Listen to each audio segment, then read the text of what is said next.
So hello, welcome back everyone. I am about 2 minutes late again for this stream, though in my defense, I didn't notice what time it was. No, I thought it was a little bit earlier than it ended up being, but that's fine. We're getting back into our TerrafirmaGreg playthrough. Oh boy, another 4 hours of this. Um, which is cool because I think at the end of this week we'll be up to 60 hours of playtime in this world, roughly. There does end up being like slight variations um, to the total number of minutes, but those kind of average themselves out, I think. I haven't checked on the Prism launcher exactly what our time is. Okay, last time we set up the second level of the blast furnace. Okay, what I want to do today is I want to get the rest of create. Um, I want to get the rest of. I want to get create set up so that we can have the water for the steam boiler be automatic. Um, that way we don't have to worry about filling up this drum. That's what my main goal for the end of today is, to get create started and the water set up. So let's. Did I? Where did that piece? Oh, there it is. Um, and then I would like to start working on a barn for the baby animals so we don't have to constantly feed them by hand. And I would like to start working on the greenhouse. Those are my goals for today in that order. So, okay, our first order of business is getting to create. We have our blast furnace updated to now we can put in 8 ingots at a time. We need more iron. Oh, you know what? So in order to do that, I remember now, our first order of business is going to be making a trip to the mainland. Okay. That's a lot more. There's a lot that goes into that. So making a trip to the mainland is going to involve, well, there's a few things I want to get done while we're there. I would like to have a I would like to have what was it? I'm trying to remember. I want to try and get some nickel. That's like lowest priority though. The main priority is getting more tin. We want to also go and stop by the section for that has the graphite. We need to pick up some more graphite. And while we're picking up graphite, I would like to pick up some iron because there's a pretty big vein of iron over there too. Okay. So I am going to need my slabs, my poke slabs. So we're going to take that. Yeah, we'll take that stack of 64. And let's work on making some food to take with us. So I think we'll do a combination of sandwiches and soup. We're good on vegetables. We need fruits. So we're probably going to be doing, and we need meat, obviously. So, all right, let's take this loaf of bread that we have. And you know what? Let's get to work started on another batch of bread. Sugar.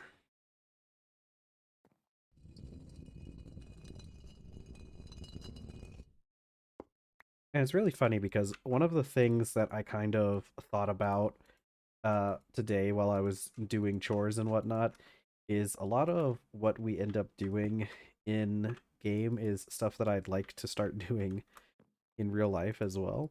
I'm wanting to get a garden started this year. We're gonna see how that goes, but I would like to have it I'd like to have it started.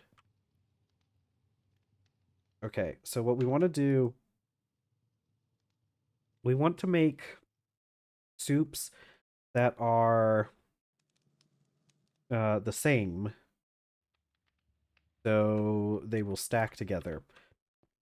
And I think the easiest way to do that is to take one of these pumpkins, cut it up, and then we have these pork chops in here. So I could take these pork chops, we can divide those into, so we have 2 batches of 3 and 2 batches of 2. Leave us with 1 set of pumpkin chunks left over. And this can be our soups. Yeah, okay. I have some plans. Okay, okay. We're gonna need a couple logs for over here.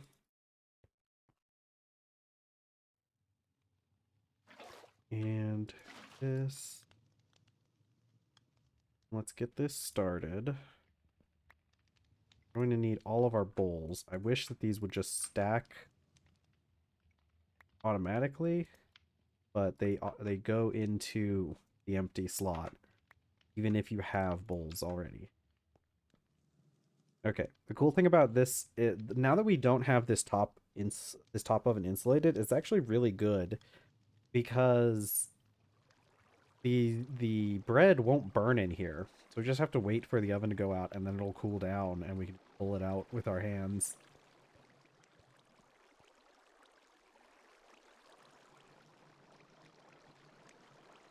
But yeah, like I was saying, I'd like to get a garden started this year, like in real life. I don't know exactly what I'm gonna grow yet, but it's getting close to time to like start working on stuff like that. There's a lot of like this. I haven't done a whole lot of gardening myself. I've done it like maybe once or twice, and I did not get very good results out of that. But I'm wanting to give it a real good try this year and see how it comes out.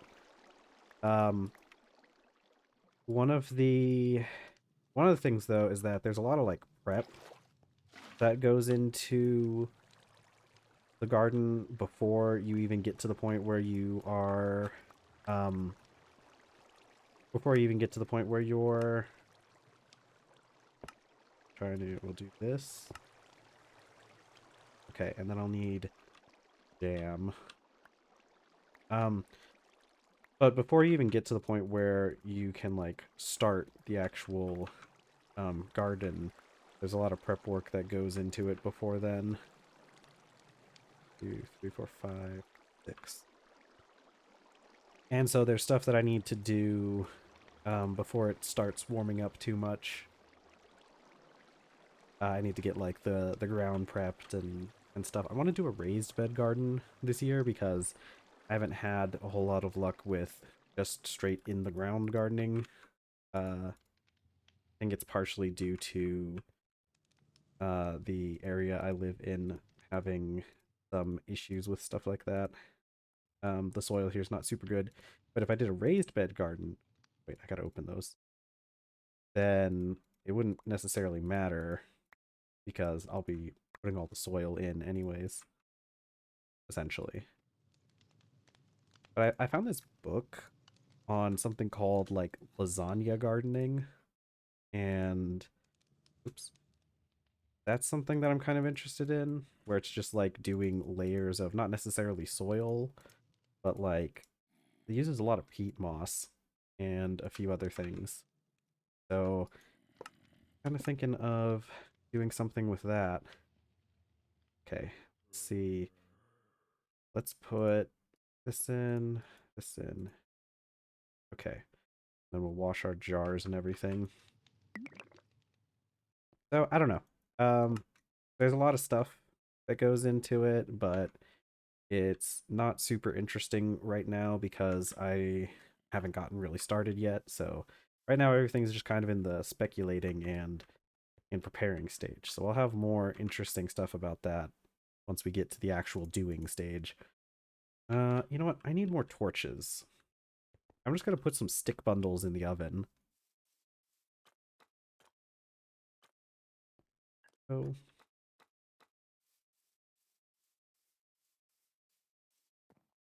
Yeah, I was kind of thinking about like all the stuff that I do in game and like a lot of the processes that we go through, especially in this mod pack. It's kind of crazy how much you have to like really plan ahead for things in this pack.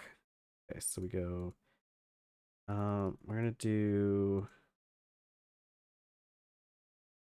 36. Yeah, because 9 times 4 is 36.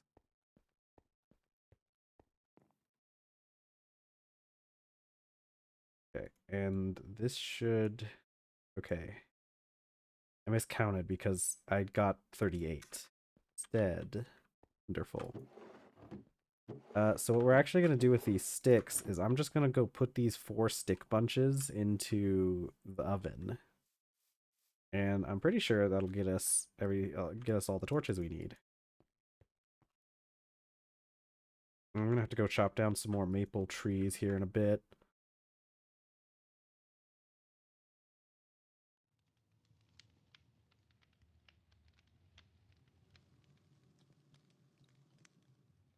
Today I was looking into some stuff about, does very hot not cook these? We'll see what happens to these stick bunches. I'm pretty sure you can cook them in the oven. The items themselves should be warming up. Can I not? Oh, I've done this in an oven before. Huh. Okay. Well. Oh, there it goes. Cool. Anyways. Yeah, I was looking into some stuff with I bought a radio recently for in the kitchen because a lot of my chores end up being in the kitchen. Because it turns out it's like just a daily occurrence where you have to cook food and then clean the kitchen after you're done cooking food. It's uh can be quite a bit of work. So um I was working in I got a radio for working in the kitchen. And it's pretty nice because it means most if I don't want to listen to like anything specific, I can just like turn on the radio. And I've got like a Bluetooth speaker if I want to listen to something specific. Um but what I like most about the the radio is that I don't really have to like actually make any I don't have to do anything more than just pressing a single button, right? Like you turn on the radio and the radio just brings you music.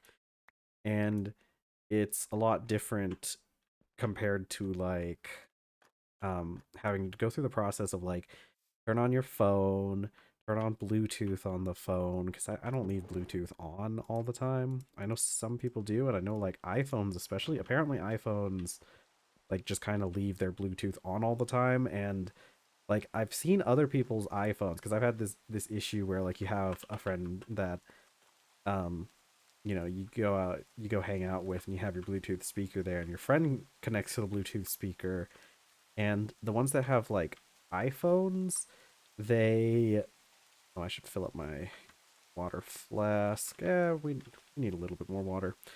But your friend connects to the Bluetooth speaker, and then now they have it like paired with your speaker. And iPhones, like um if you tell them to turn off Bluetooth, it actually just like turns it off temporarily. It'll automatically turn it back on the next day. Um and I don't know if there's like a setting somewhere you can change to fix that, but you go hang out with your friend again, you turn on your Bluetooth speaker, and before you can even like connect to it, their phone connects directly to it. Uh, so it's nice having to like not really go through all that hassle and instead just have the you press the single button, because then you also have to like open the app on your phone and all this stuff, whereas like radio just brings you music automatically.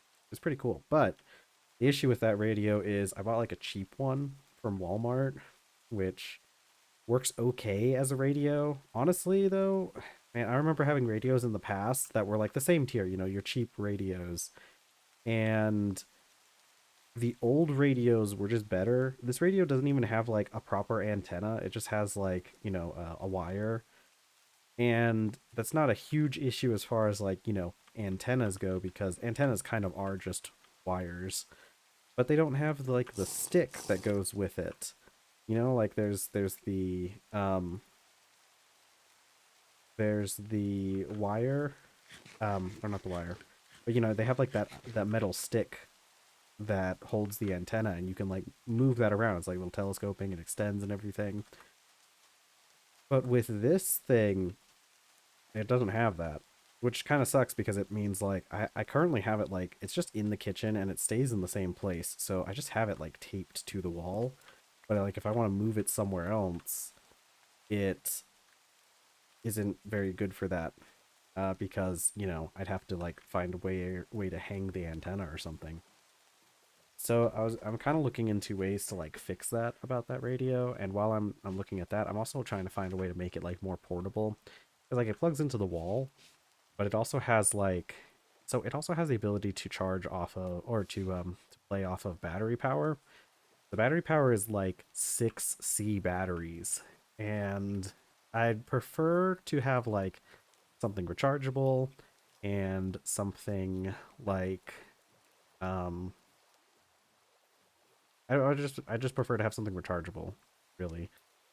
But you can get like rechargeable C batteries, but they um I mean like I don't really want to use the C batteries.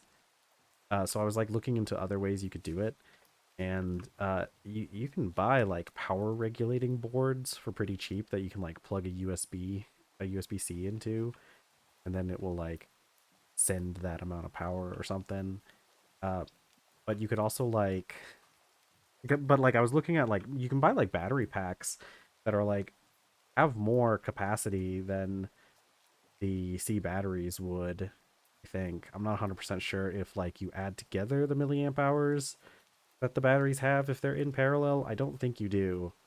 So like I saw a power bank that was pretty much the same cost as buying 6C batteries anyways, because like of course, well, I just did a brief look, but like they don't sell like just they don't sell like 6 packs of C batteries really. It's almost always 4 packs.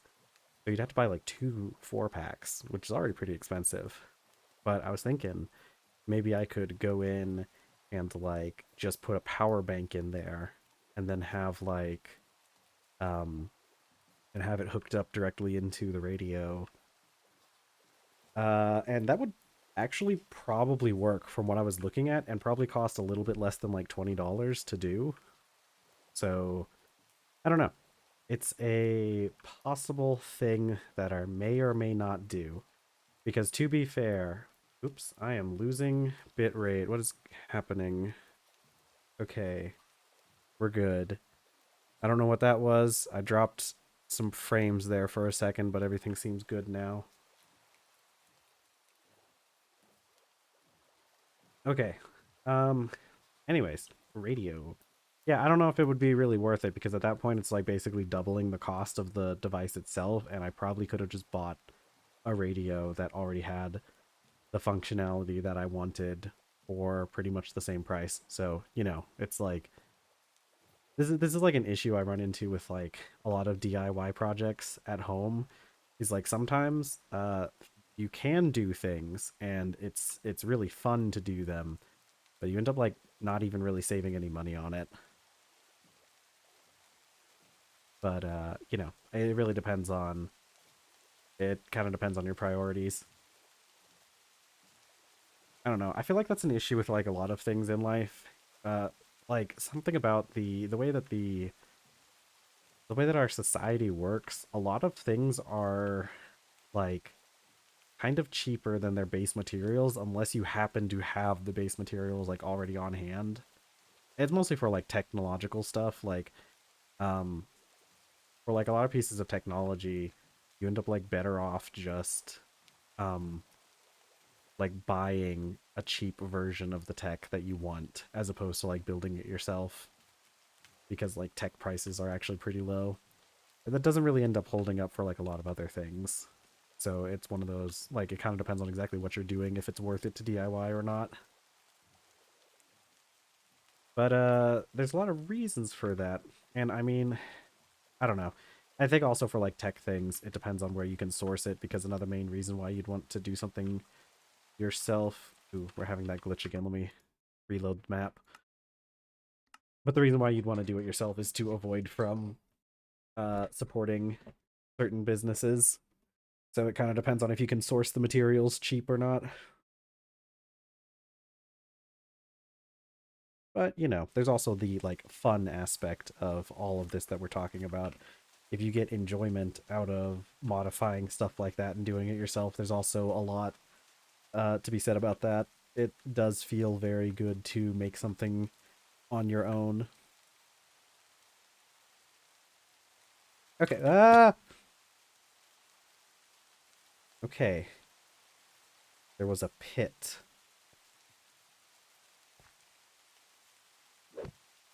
I should be able to get out of this. Okay. Was not expecting the pit. Okay. So I know that tin is definitely the highest priority that we have. Um, because we need the tin to make the tin alloy to make the machines that we need. And that's really all that's stopping us. Wait, are you soybean seeds? Dang, yellow peppers again. I don't need yellow bell peppers. I have yellow bell peppers back home. It's like one of the only things that grows where we are. That and like virus for some reason. But I know these are going to be bell peppers. Yeah, these are going to be bell peppers because you can see the yellow one right here. Why won't you be soybeans? Okay, let's go. Let's go down into our tin mine. Do I have? Let's get my action bar set up. Okay. I'm gonna go ahead and put these in our offhand, and I'm gonna pull out a sword because there's no telling what's waiting for us in the mines.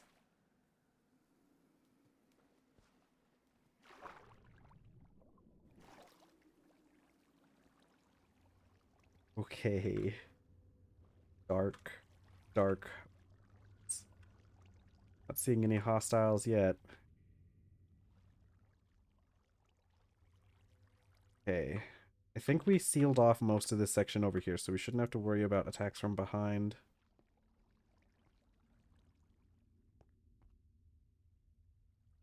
Okay, we're looking good. Some of those torches are still burning. They probably just haven't updated and realized that they're out. Okay. This area is lit up enough. Get into our in mine.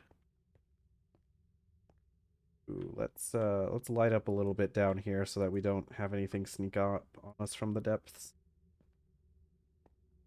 I mean, we were never able to really like hit anything down here. Although I think we did run into a couple resources at some point, didn't we? Is that a skeleton at the end of the hall? I don't think it is.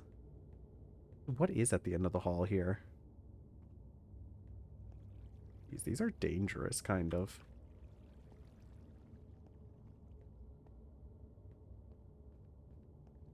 Okay. I don't remember what we found in this area. We need our tin, though.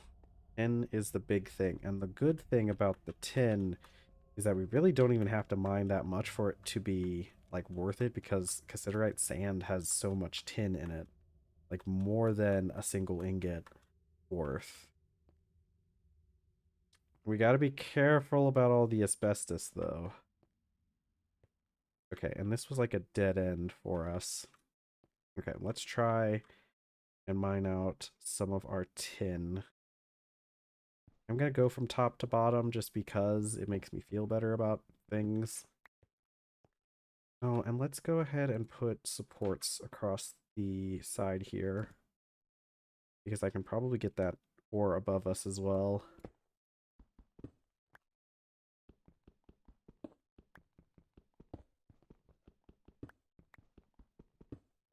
Yeah, see, we don't want to... Oh, that's diatomite.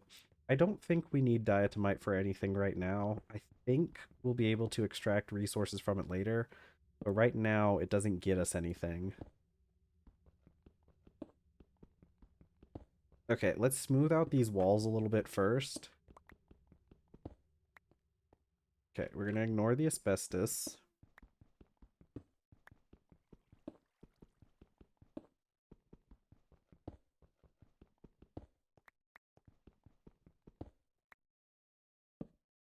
Yeah, we're just gonna leave that one there.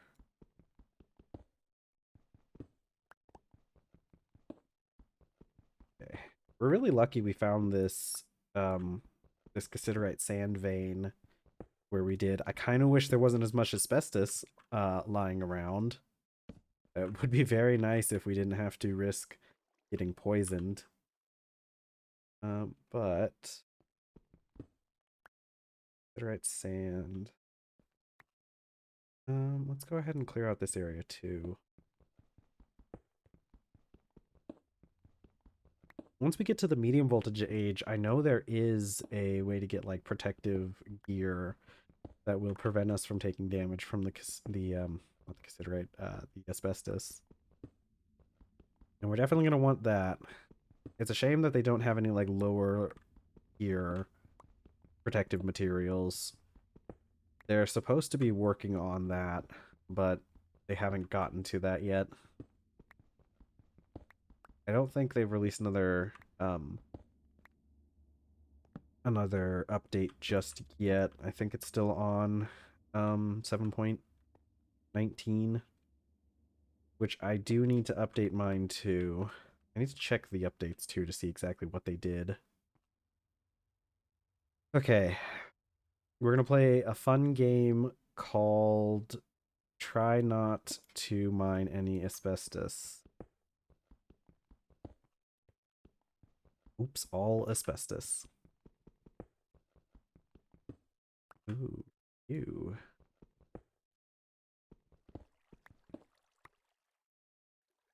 Okay. All right, we're not touching that. But I want it. I want I want all this cassiterite, which is, oh boy, there's quite a bit. Oh ho. We are seeing quite a bit of cassiterite. Oh man. Okay, this is good. This is a good vein right here. All right, we're 2 in.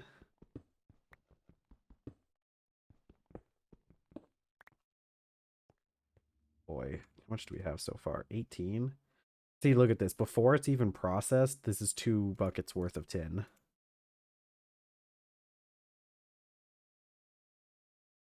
Okay. That's 2, 3. I'm gonna go ahead and knock 4. 2. Or this is 2. That ore. Okay, and then we go down 1 more.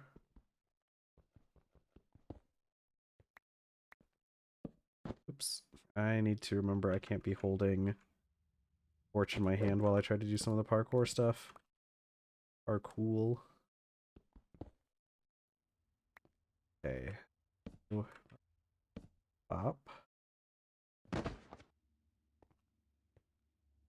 Okay, let's see if we can get in here. It's gonna be hard with all this asbestos lying around. Okay. Alright, the asbestos is causing problems.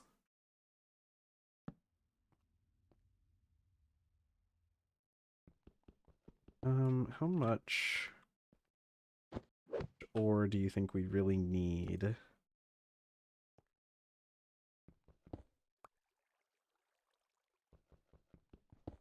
I think I might be able to get to it from here, right? Okay, maybe not. There's more asbestos in the way.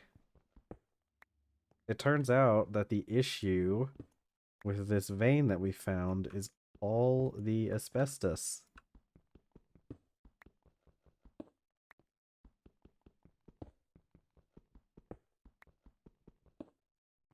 Oh, okay. All right, I think we've kind of reached a limit on how much we can get without really disturbing the asbestos. If we like desperately need more later, we definitely can scrape more off of the walls in here. Ooh.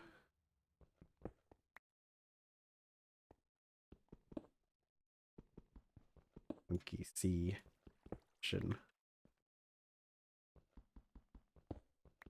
Neuron activation. Siderite sand. 3. Is this 4? 1, 2. No, this is 3. And then this would be 4.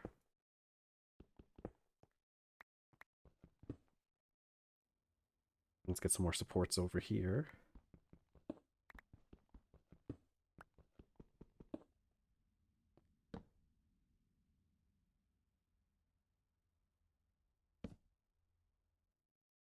Okay.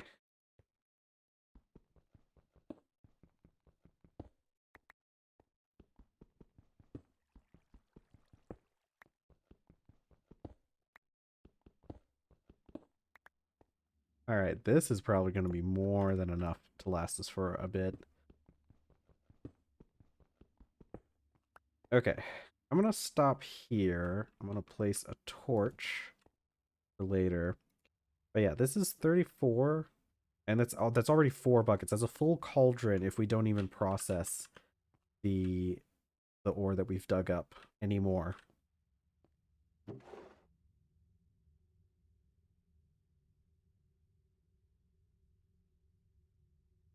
Okay. Right. Let's go back up. We need to go and we need to get the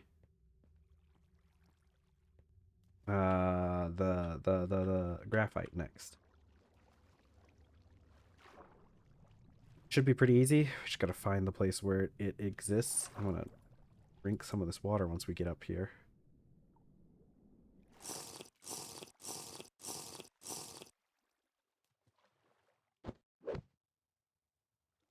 Okay. We also need some food. I want my my toast slices though.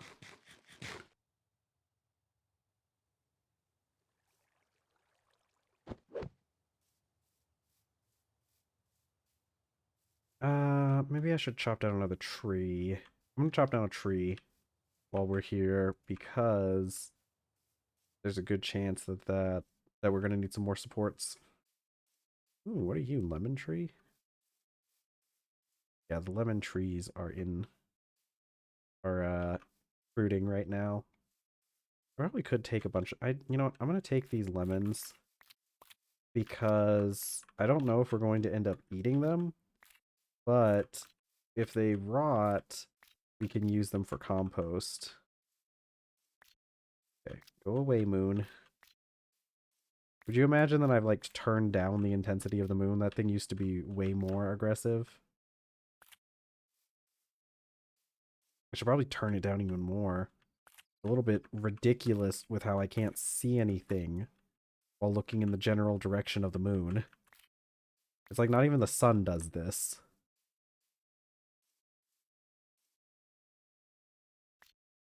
Okay. I think that's about as many. Oh, we can still get a couple more.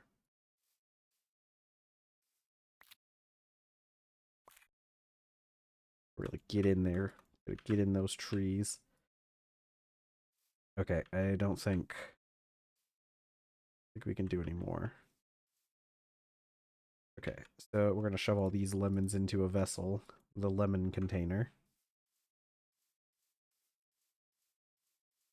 Yeah, that'll give us, because we're running out of greens. I mean, I guess we have like lots of greens stored up in the form of like leaves and things that I've just kept in barrels at the base, but there's not really anything, um, there's not really anything else. Like, and those leaves, I think they only count for like 1 unit of greens, whereas these lemons will count as like, ooh, what are you? Are you, no, you're potatoes. Whereas like the lemons, once they go bad, will count as 4. Actually, you know what? I think you can probably use them before they even go bad.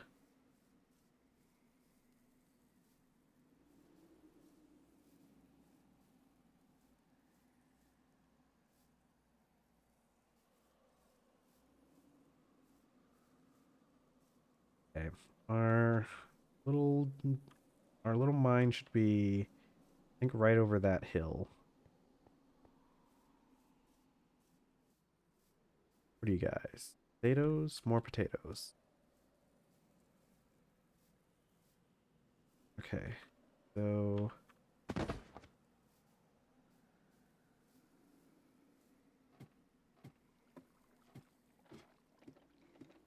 oh, I think I heard a skeleton.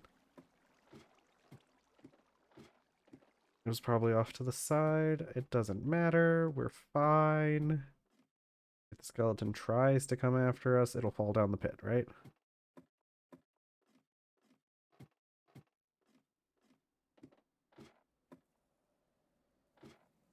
Alright, we just gotta hope there's nothing here.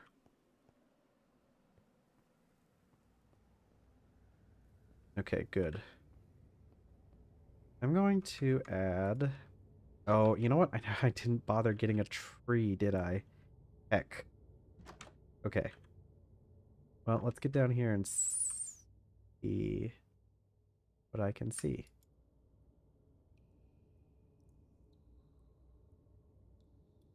Not seeing anything dangerous.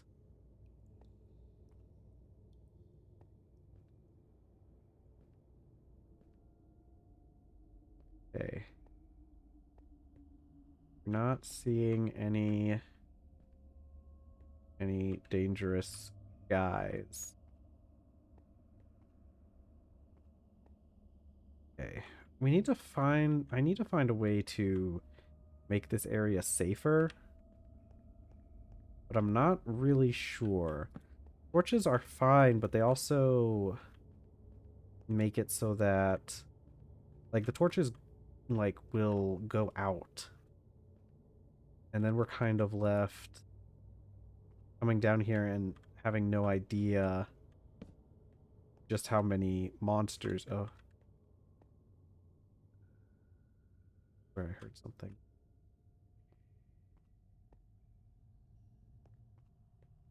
Let's place some torches anyways though. Oh, this is water. If that's water, it's a little more safe.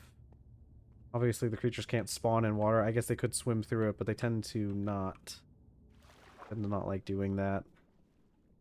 What is down here, though? Could we get lucky and find some resources down here? Possible.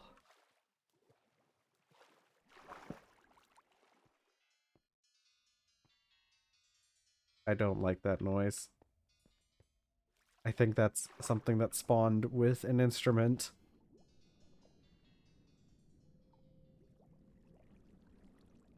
Is it playing Megalovania? Hold on, I need some water.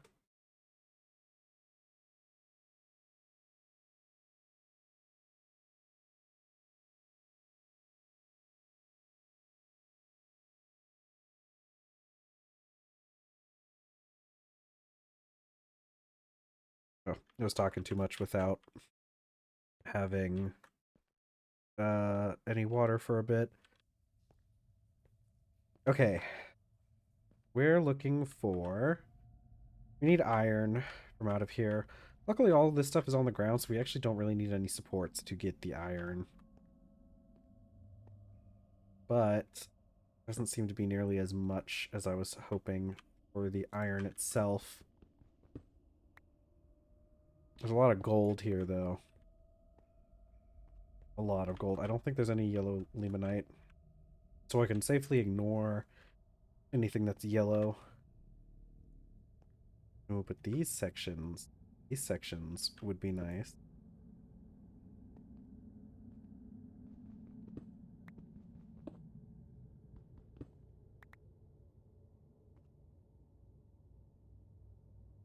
Right. Yeah, I think I'm gonna have to go back up and grab a tree like I had intended to do. Luckily, it's just a ladder up and down, and now that this place is lit up, there's not as many risks. Oh, there is limonite ore here. Okay. Man, it's gonna be crazy when once we need gold because, man, do we have gold.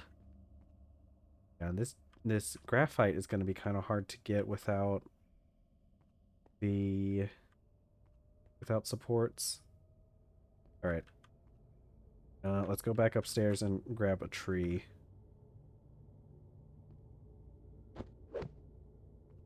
Do I need this coal? So here's the thing.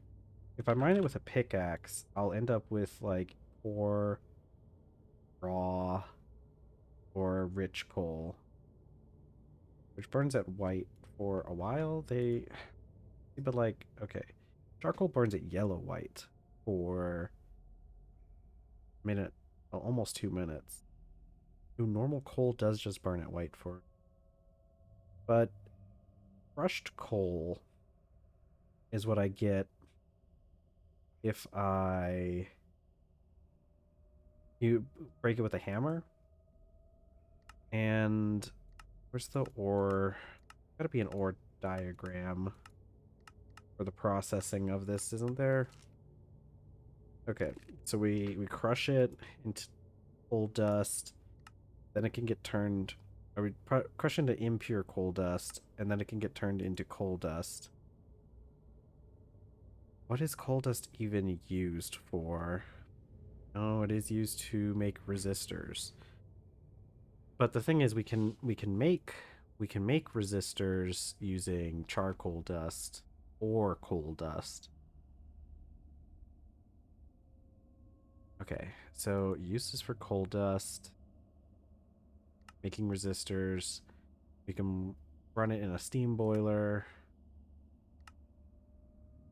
Yeah, it could be centrifuged out into carbon dust, which might be useful.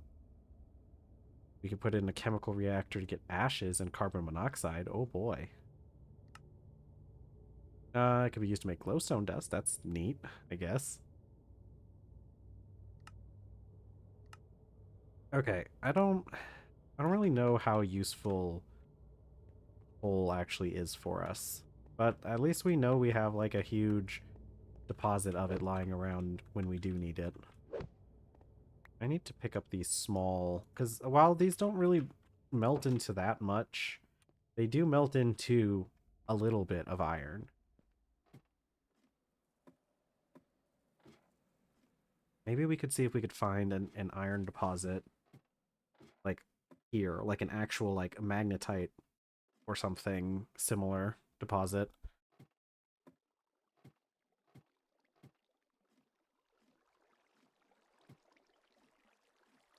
And we're gonna try to get as much iron as we can out of that gold area though.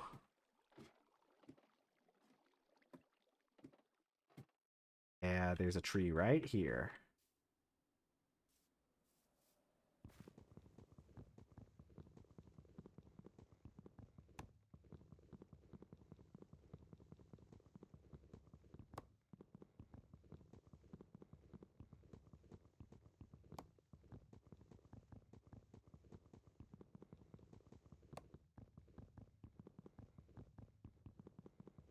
And we'll replant whatever saplings we get from this so that we'll potentially have more trees by the time we need them again.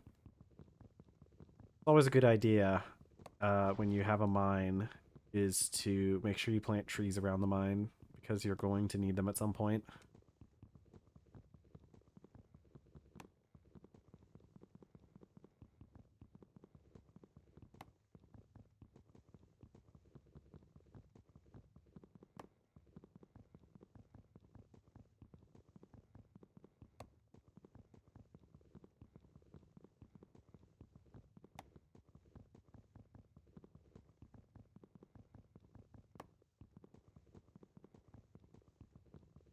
Two more chops.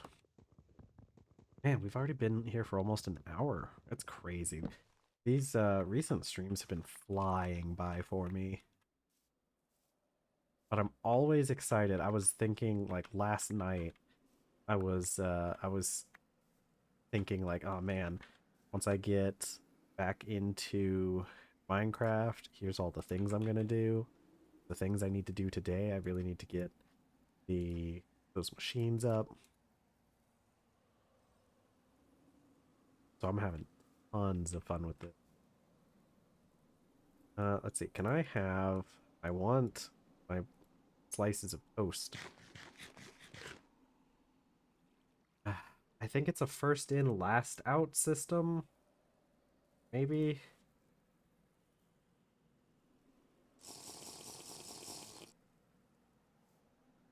I will figure out how the um I will eventually figure out how vessels work.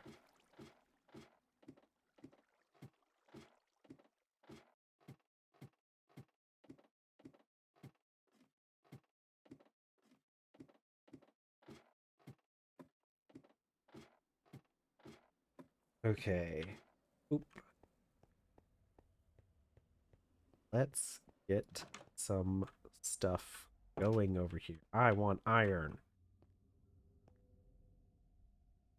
I have a deep need for more iron. The factory requires iron to grow. Gold ore, gold ore. Actually, I probably should just mine this gold ore so that I stop having to look at it.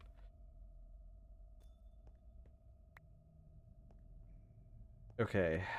More iron ore up there, even like further up. I'm gonna mine some of this gold ore. Oh, there's more hematite.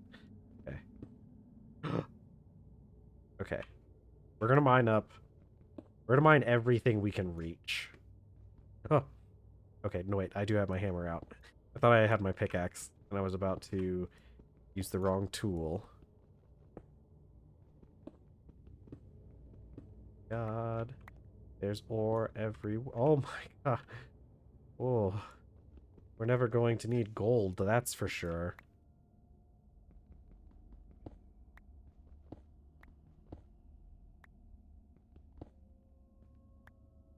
Okay. Gotta make sure we don't have a hammer in our hands when we climb up stuff, because it will turn this stuff into an...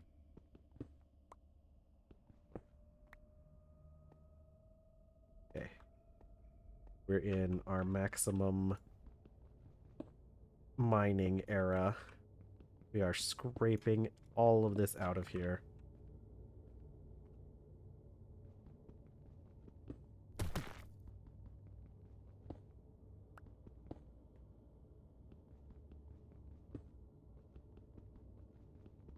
Come on.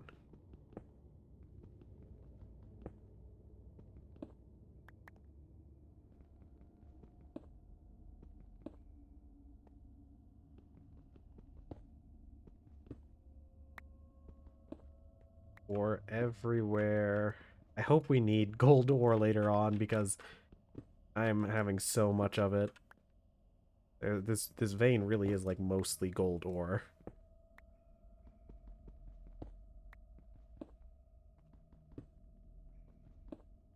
But there's enough iron to make getting all the gold worth it for sure.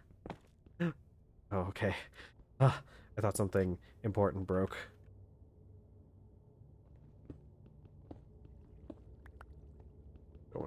Going more gold, more gold. Deothite, more gold. Oh my god, look at all this gold. Gold and iron and gold. Gold. We have ladders on us, so if I can't... I think I've already gotten myself into a situation. Hold on. I have 18 ladders on me. So we should be fine. Although the issue is I can't really reach the things I need to mine at this point. Here we go. My torch. Not there for now.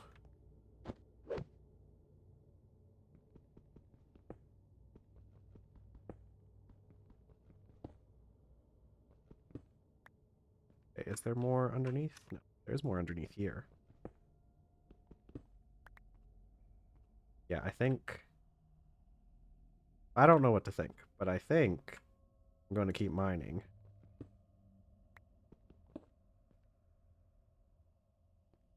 Okay, let's try to get out of here.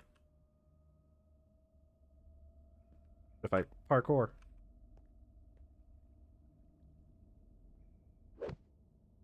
Can't. Need to destroy this spike here.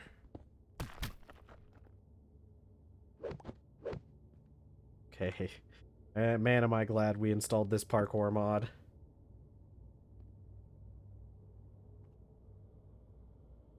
There's so much we can do with it.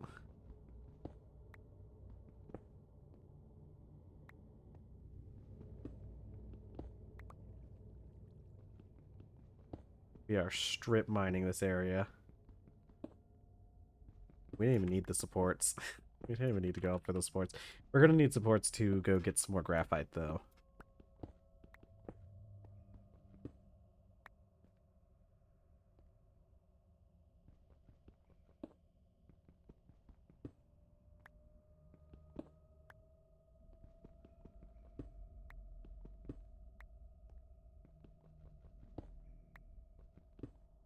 Oh man, how much do we even have so far? Over a stack of gold. Not really as much of the other stuff that we were wanting. The iron ores. But still a decent amount so far.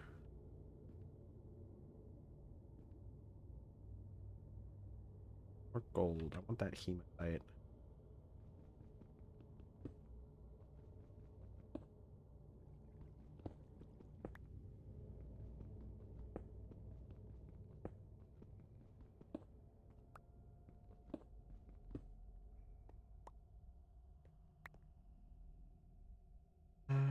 Okay.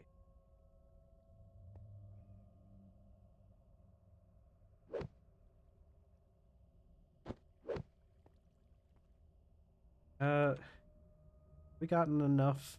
I don't really think so. I don't think we've gotten enough. We're like barely any of all of these. Let's see. I think what I really want to do though is find a better place for just iron, because like look at like I said, we'll probably need the gold ore later, but look at how much we have while we were doing that. It's a little costly for us. Oh god. Hello.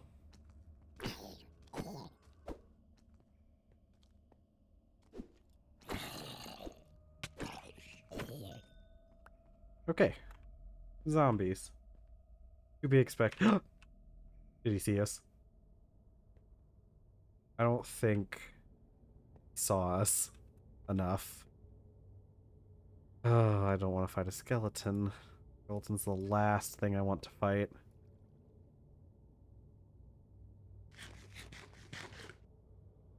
We're just gonna slowly increase our health for the upcoming battle.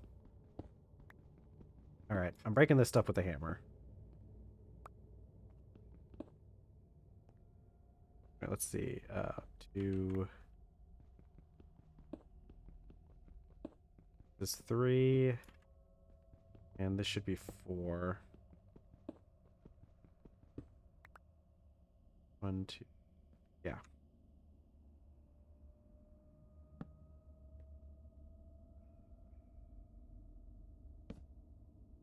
Okay. Graphite. I don't know how much we should really get.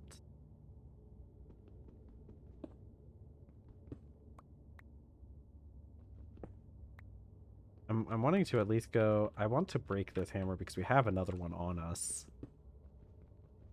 We have a steel one.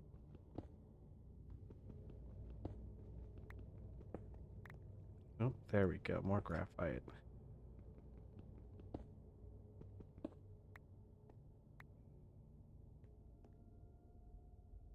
Guess we could just clear out this section.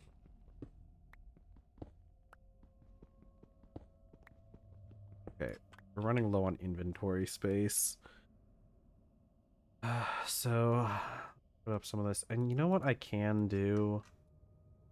I can add chests to the boat. A lot of these rocks are going to get put up when we get back to the surface, though, because we have those barrels specifically for all of these rocks.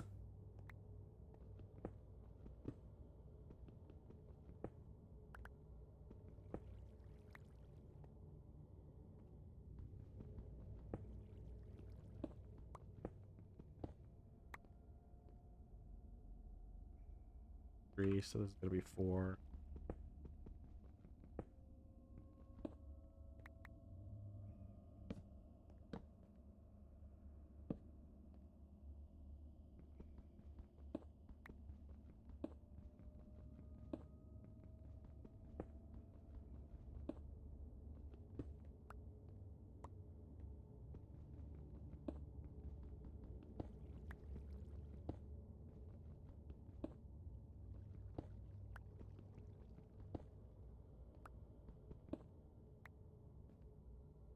Two, three, and then four.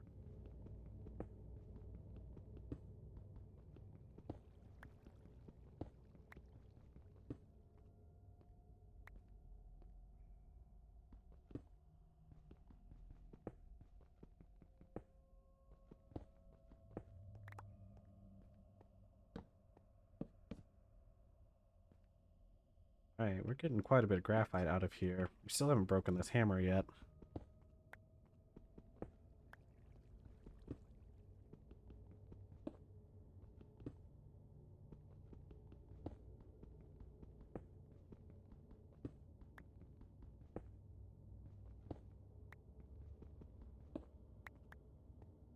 Much.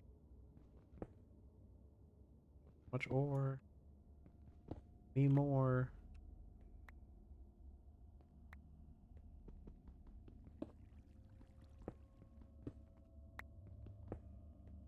I don't know why I broke that one. I didn't really want to. One, two, this is three, and then four. Okay, that broke our hammer, but we have a spare.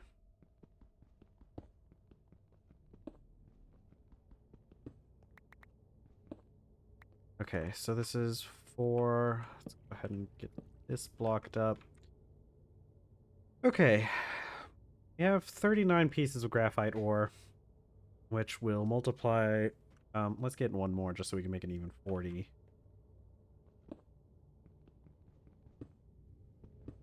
Actually, it might pick up more than one. Okay, 40. Multiplies that by 4. We have about 160 pieces of graphite powder available. Oh, did I accidentally mine some graphite with my... Accidentally mined some with my pickaxe. Sad.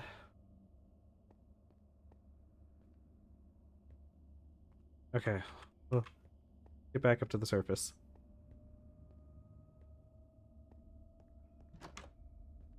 Oh, and it's daytime too. Perfect.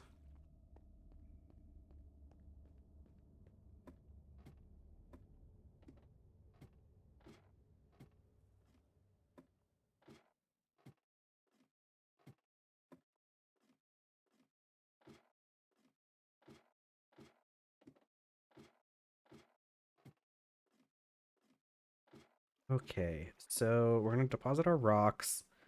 We have most of the materials that we came here for, but I would like to look into finding a mine for nickel and some extra iron as well.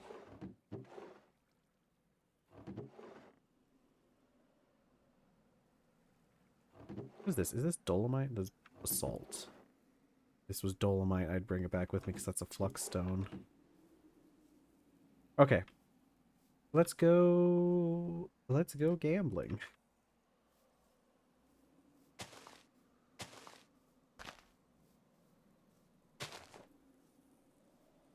It's getting close to nighttime though. That's unfortunate. That's okay. We have torches. A sword. More pineapple bushes. At this point, I'm just collecting them.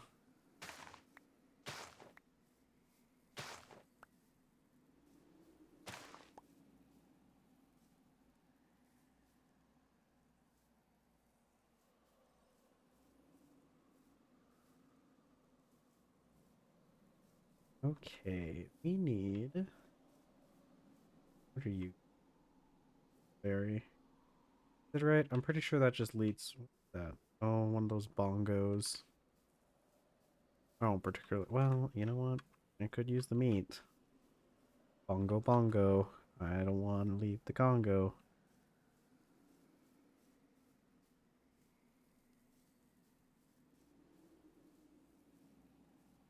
More red bell peppers too.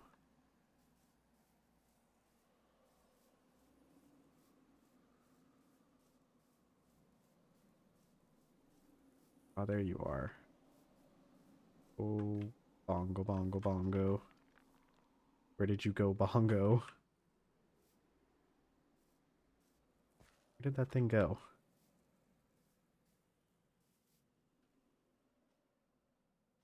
Okay. I don't really know where that thing scampered off to.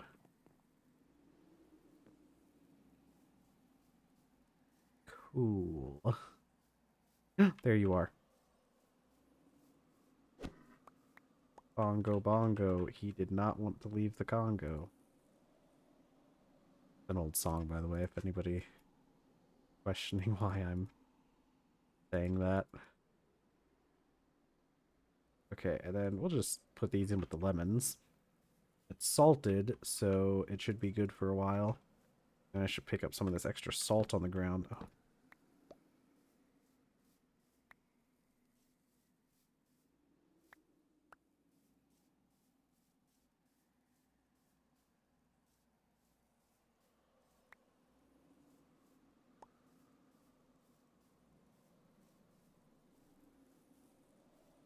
Alright. What rocks are these? Are these shale? Shale's not super useful for us.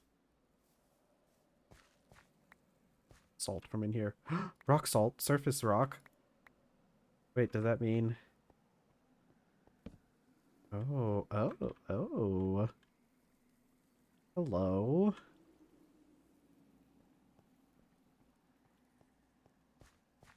Think. Rock salt also tends to spawn near borax. Borax? Well, it looked like there was another way into that section. I want to try and find...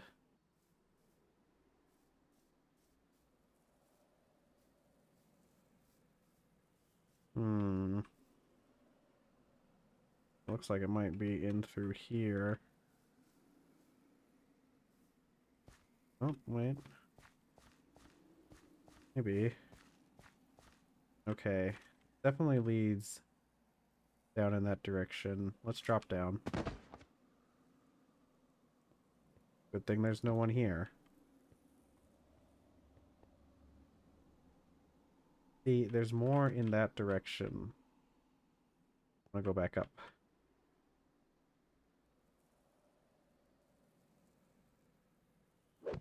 Oh. Okay. Let me get out of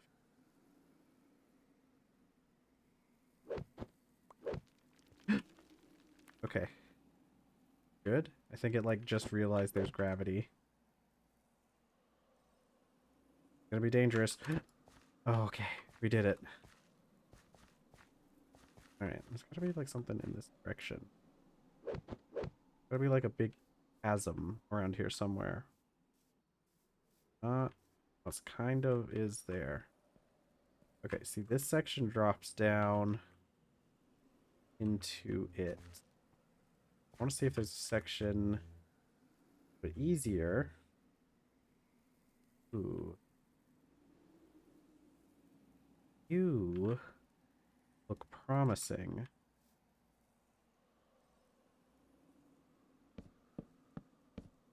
Okay, if I place some ladders there, and I drop down. I should be able to brace myself. Ugh, okay, that still hurt. Okay, I need... We'll put... Oh, actually.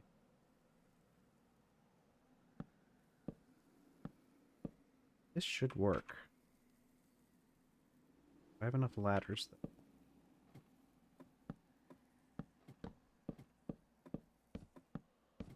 Oh my god. Okay, that's okay. What we can do is take off one of the ladders at the bottom. Technically don't need the bottom ladders, and we probably don't need a few of the bottom ladders. Okay, so this will lead all the way up.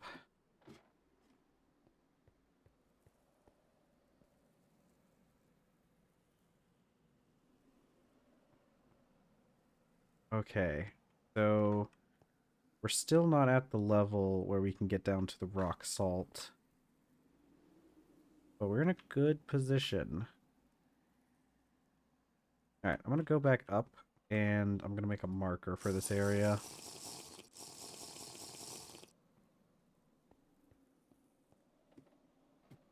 Might as well just, like, put some basic stuff out here anyways.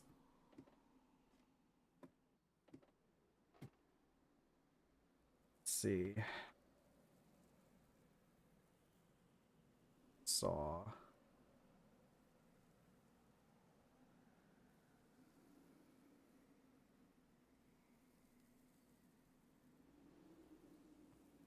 Well, let's just put a general marker here.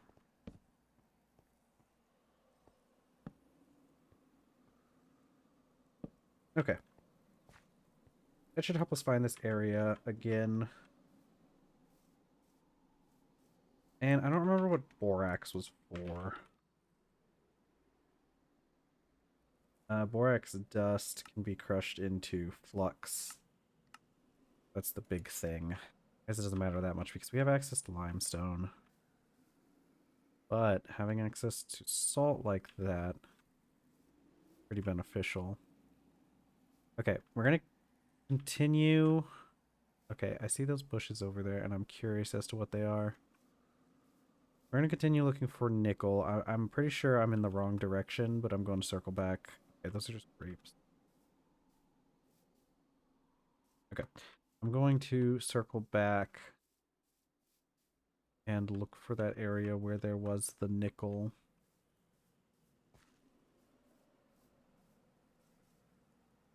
Okay.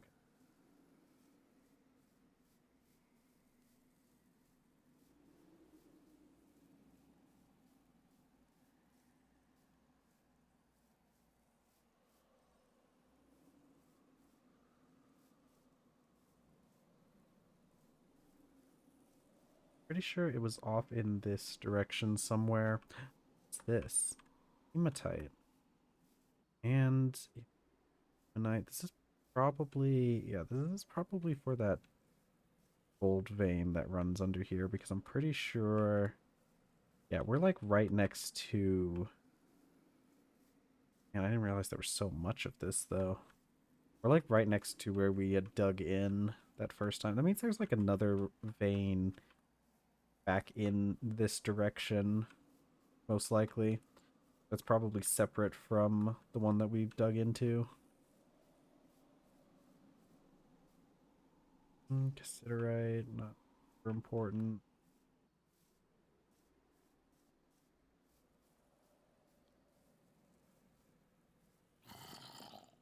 Okay, stay in there. Okay. Yep. Okay, there's some limonite. There seems to be another gold vein underneath here. There's actually a lot of these gold veins over here, isn't there? Okay. I know... Ooh, copper, actually. My prospecting pick. See if there's anything close enough to the surface.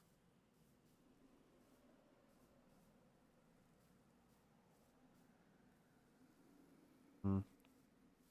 Where are you? Oh, okay, so here it is. This is where the nickel is. Okay, let's put up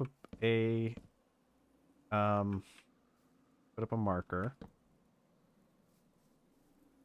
And let's work on setting up a spot over here.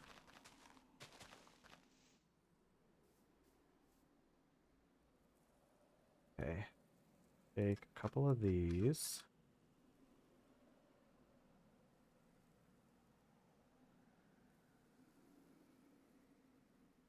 Need one more. We're gonna make a crafting table. And we'll make 2 barrels. Just to start us off with.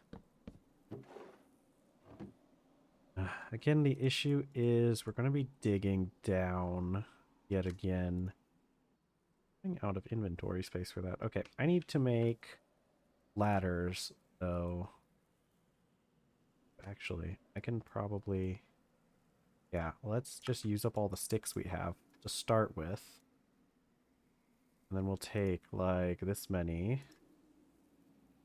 Turn these into ladders. Okay, that should be a good place to start.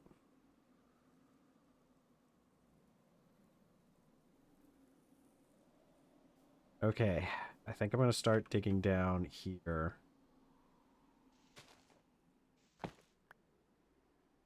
Let's get our torch out.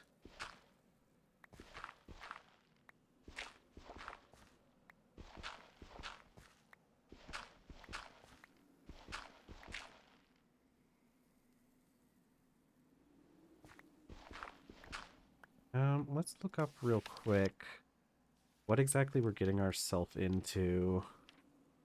We're looking for, yeah, this. I think this has like copper mixed in with it though, so it might not be the exact. Yeah, see, salt and borax.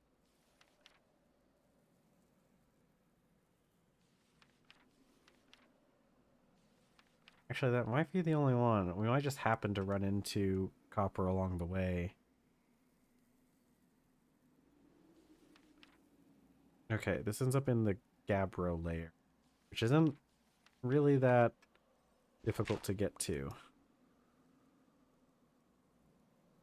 I messed up the direction. I don't know why I did that. Um,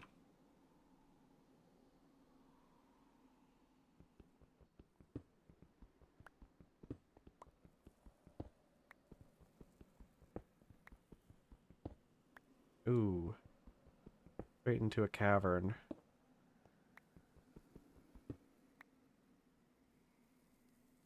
Well, see how far down we can get.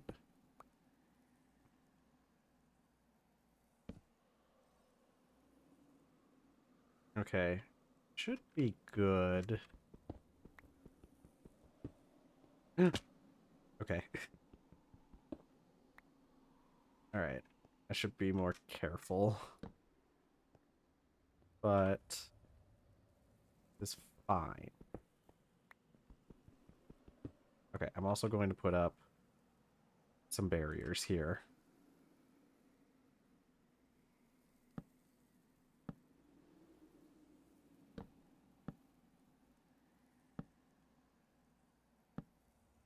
Put up a couple things to stop stuff from getting at us. This should be good enough.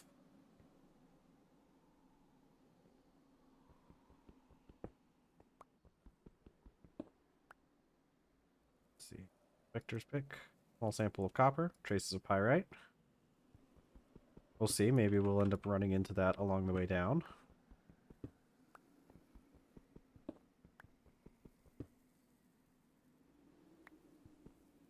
I probably have enough. I probably have plank or enough ladders to get up.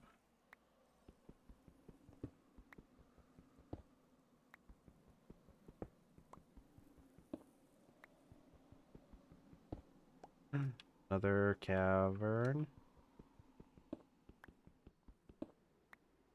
Okay, but here's the issue. I don't have The well, oh wait, I have my slabs. Yeah, that's right. I can use slabs to place my ladders, which that's not the right spot for them.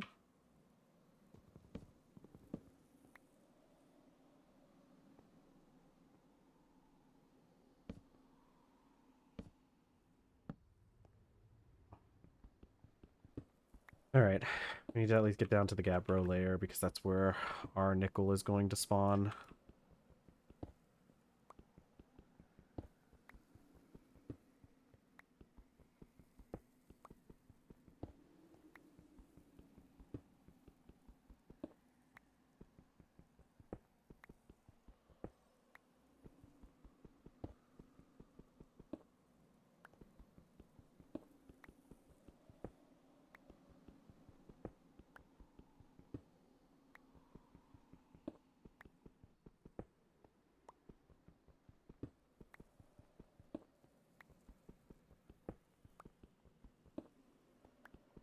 We should be getting close. Let's check surroundings. Hematite, large sample of pyrite, traces of gold, very large sample of garnierite. Garnier. Which, like I said, should only spawn in the gabbro layer, so we should be pretty close. But it looks like it's going to be like pretty much in the start of it.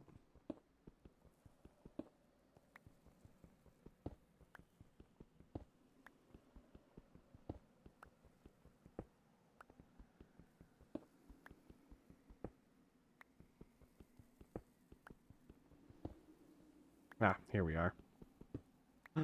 Oh my god. I ran right into it. Cool. I don't know what this stuff is, but we should probably go upstairs.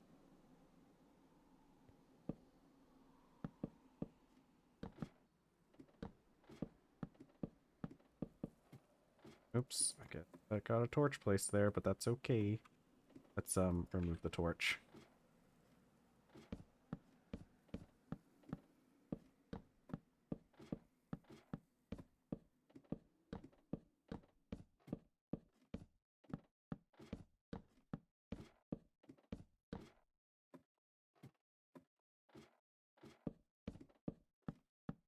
Okay, so just like we did before, we're going to we're gonna dig out this section over here as well.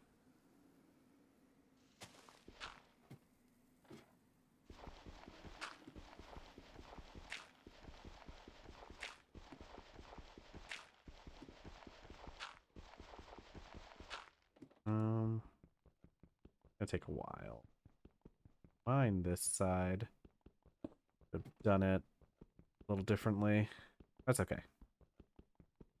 Actually, we don't even need to, well, I'm gonna mine out these two anyways. We don't need to mine out the whole thing. We just need the layer that we're going to be using. Um, we just need it mined out so that we can put in some supports.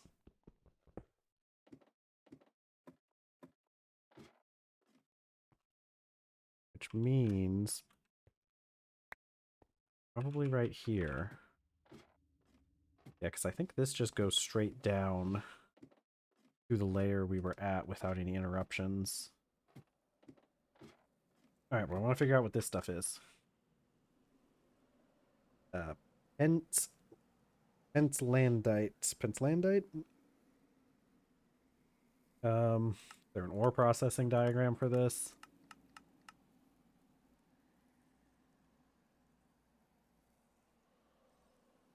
This stuff gets... it bears nickel at some point. Oh, there's that nickel aforementioned. Okay. Going to get some supports put in here.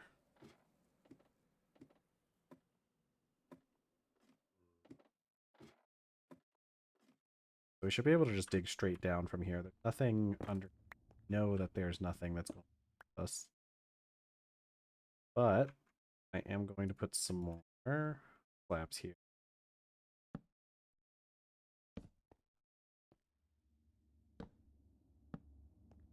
Stop most.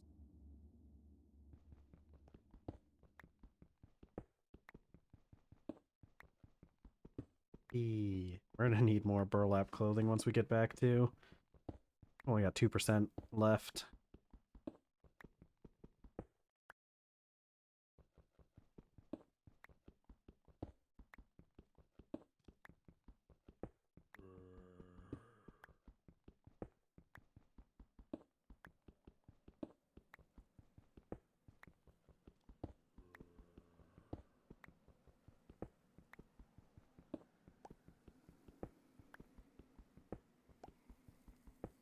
Place again. I really should put some of the stuff I have in my inventory up, I think. Okay. We're going to do this temporarily. So. But. Oh, I can combine those stacks.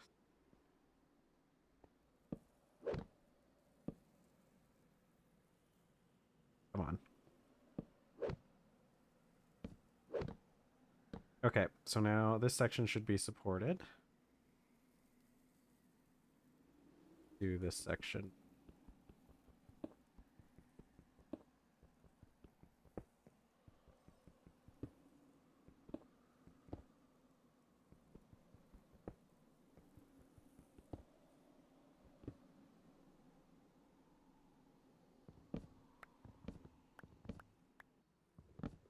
Okay, now I can simply put those like that. Oh boy. We have run into, ow, ow, ow, poisonous. Okay. We've run into another poisonous material, another poisonous mineral. Okay. Get some of this stuff like put up somewhere. I can definitely store some of this in vessel. Especially the ones that don't make a full stack. Let's see. Okay, let's eat.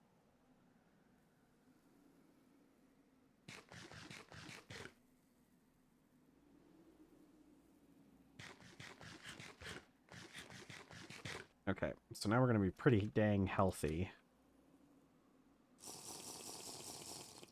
Okay, let's pick up that cobalt that's here already.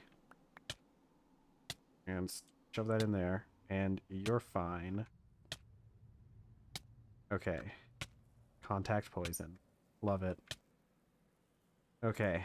Ouchies, owie, owie. We're going to avoid... Is it all cobalt? Is hazardous? Let's see. Crushed cobalt. Okay, so it's only the crushed cobaltite ore. The blue ones are the only ones that are poisonous to us. What does this stuff even do? What do we use cobalt for? Oh, wait. Actually, what do we use, like, pure cobalt? Well, okay, we can get liquid cobalt from melting things. Well, this is all from extractors. Make liquid cobalt otherwise.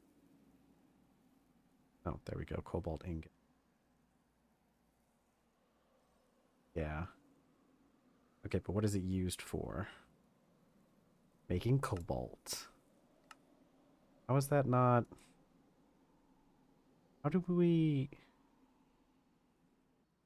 How do we make the cobalt brass then? It's supposed to be an alloy, right? Oh, okay. We'll have to... We might not... Well, actually... How do I... Okay. Not important, honestly. Not a very important, thing for us to worry about. Let's go put up some of this stuff that we have back up top. But we found we found nickel, and we can use that to start working on making black steel. I know we like just got normal steel, but black steel is better. Okay. Let's see. Put up these rocks. Rocks. I'll put up the flint. Don't care about that. Okay. Uh let's put up some more of this stuff that can be put into vessels just to save a little bit more space. That should be all of it except for our one hazardous vessel. So let's make our way back down there. We're going to collect as much nickel as we can to start with. We don't have a huge amount of supports on us, but I think we have enough that it's not going to matter all that much. We're just going to mine in a direction and see how much we can get. Nickel. Here's the issue, though. That stuff's in the way.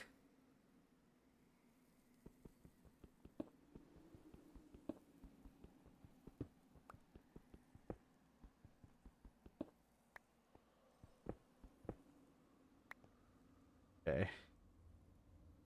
Mine that stuff. Alright, let's go in this direction maybe.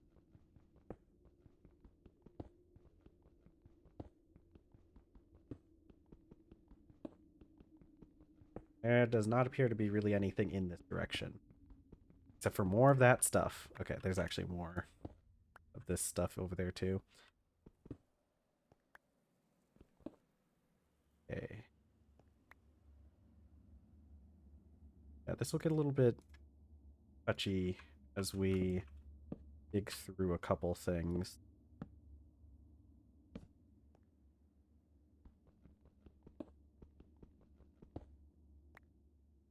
I don't care enough about that rock.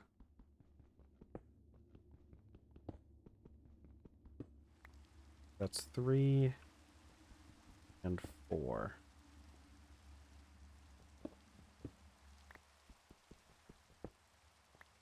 I don't really know how much nickel we're going to need.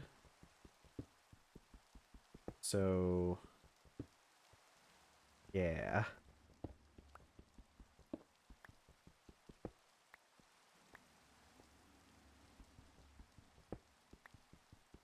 I think we'll just collect enough until probably until we need to go back up again.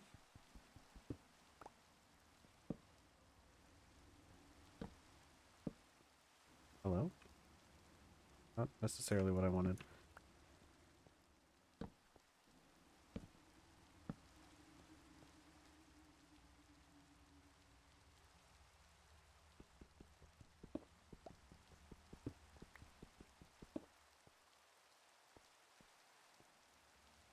Rocks like to go down there. We're not going back to get them. I think there's that much in this direction, to be honest. It looks like most of it's going to be in that other direction. Which, okay, let's look up. We need to make black steel. Liquid black steel. No, we don't need to make black steel. In order to make the ingots, we take a high carbon steel, which is just weak steel and pig iron. Weak steel is made out of 50% steel, 15 to 25% nickel, and 15 to 25% black bronze. So we don't really need all that much. And then red steel.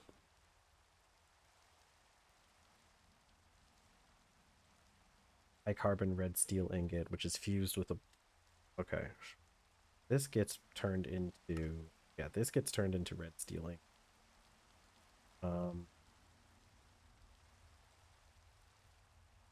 Weak steel ingot. Not... Okay.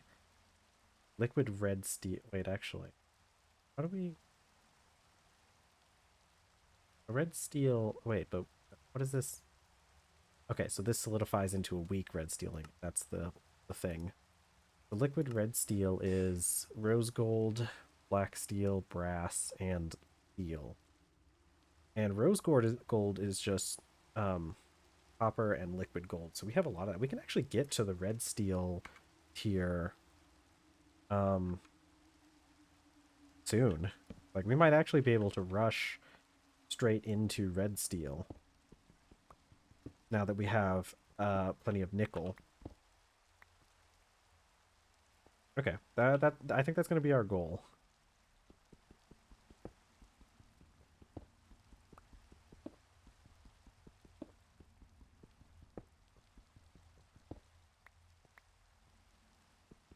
Two copper. There's copper right above us. Crazy. That's actually really good. One, two, three, and four. Hey, what's up? Okay. Okay. Going to ignore all the blue stuff because that stuff's poisonous. Okay. Playing Super Symmetry. I haven't heard of that one. What's that one like?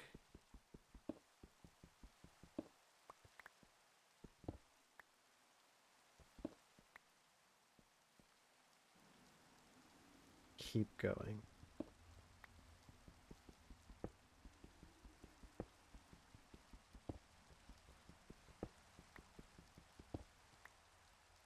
Okay. Sure.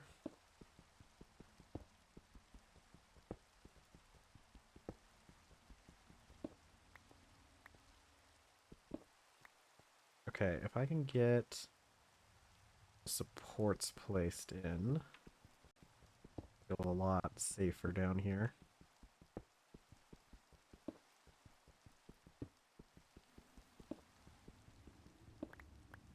Ooh, cool. More nickel. I don't really care about this ore, but I want it out of my way.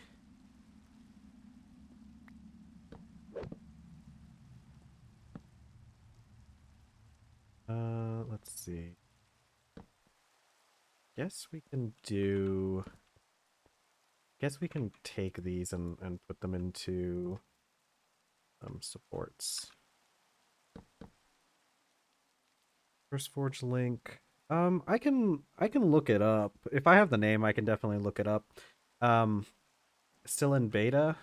That's cool. What is it like based off of though? It's a Greg Tech Pack. Okay, cool. Yeah. That sounds pretty fun. I know oh, an expert pack too. Yeah, I know a lot of those packs at all this stuff.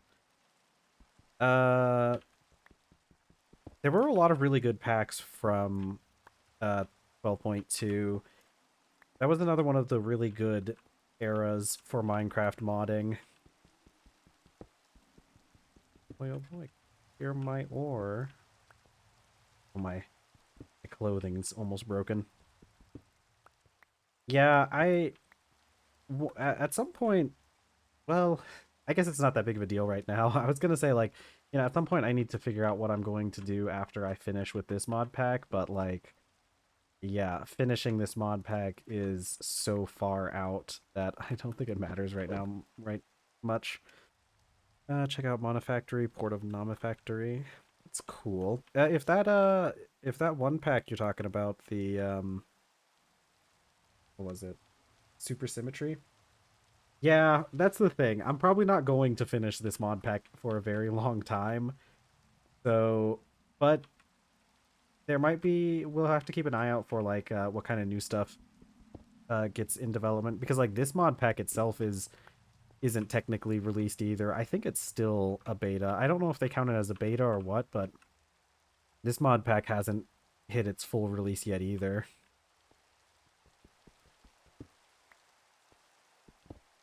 It's really cool how much work everyone puts into these mod packs though. Like, there's so much that gets done for this mod pack and like other Minecraft mod packs. And And like it's more than you see even getting done on like major games sometimes. Let's put some wires out here. Oh, oops. I forgot that I was off by a bit. Let's I'm going to use slabs. Cover up some of this.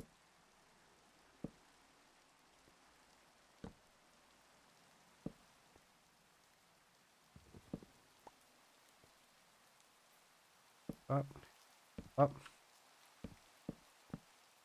We're making pretty decent progress in this pack, though. I don't know if it would necessarily take us. Well, I don't know. I don't know how long this mod pack is really going to take us all the way through, because since I'm streaming 4 hours a day, 5 days a week, we're getting like 20 hours a week, which is already a part-time job, and we're not even through the primitive age yet. I mean, I guess we kind of entered into the Steam age recently, didn't we? Because we have access to Steam machines. All right, I got 32, half a stack of this crushed garnite ore and even more nickel ore. So I think that's going to be enough nickel for now. Because we're about to kind of get to the end of TerrafirmaCraft itself. Ow. My knees. Okay. Love having hits all over the dang place. Is that lava I saw earlier? Ooh, not going. Oh yeah, that's pretty good. Um, I think we're getting pretty close to that. How the heck do I get out of here? Hold on. Oh wait, I gotta sneeze. Hold on. Okay. Um, I'm gonna break one of these blocks. Okay. Well, we're gonna put some ladders here. Oh, the prism launcher tells me how long I've played the pack. Yeah, I really do like that part of prism. It's kind of the only way I get a decent idea of how long I play Minecraft. I promise you that if I had been able to keep track of like the entirety of like all the times I've played Minecraft, it's definitely up there with the most played game that I've ever played like my entire life. I don't think there's any other real competition for it. It really should be. Like, it really should be just a base feature in like really any game, period, that they should have a counter for how long you've played. I know most games, you get if you get them through Steam, that's kind of just a default thing through Steam, but yeah, any launcher really should have something that tells you that. Um Man, I'd I'd love to see how some people have like how many hours some people have in like The Sims, because I know that one doesn't give you any any playtime indicator. I don't think it might give it to you for individual saves, but I don't think it gives you like overall. But yeah, I have no idea how many hours I have in Minecraft. It's like I know that I've had saves in the Prism launcher that got lost when I like updated my computer and just didn't bring them with me because I wasn't really playing them anyways. But I have like instances in Minecraft, like multiple instances that have like over 500 hours, and that's just like stuff I can remember off the top of my head. Okay, we're gonna get out of here. We're gonna go back. We're gonna go back home. We're gonna make ourselves some new clothes once we get there. We're gonna do some other stuff. We still haven't found soybeans, which is very sad for us. But I guess there's nothing really we can do about that.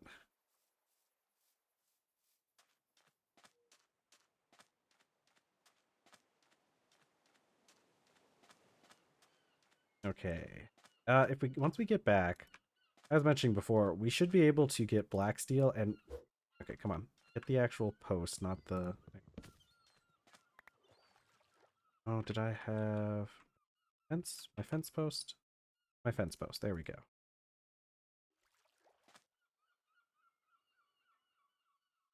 Okay. And I think we could upgrade our backpack as well once we get to red steel because, yeah, we need red steel stuff to make our upgrade for our backpack. We might actually be able to upgrade our backpack soon.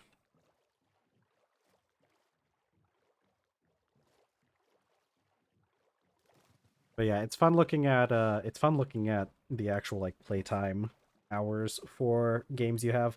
I think I'm just about to hit 1,000 hours in RimWorld, which is pretty exciting.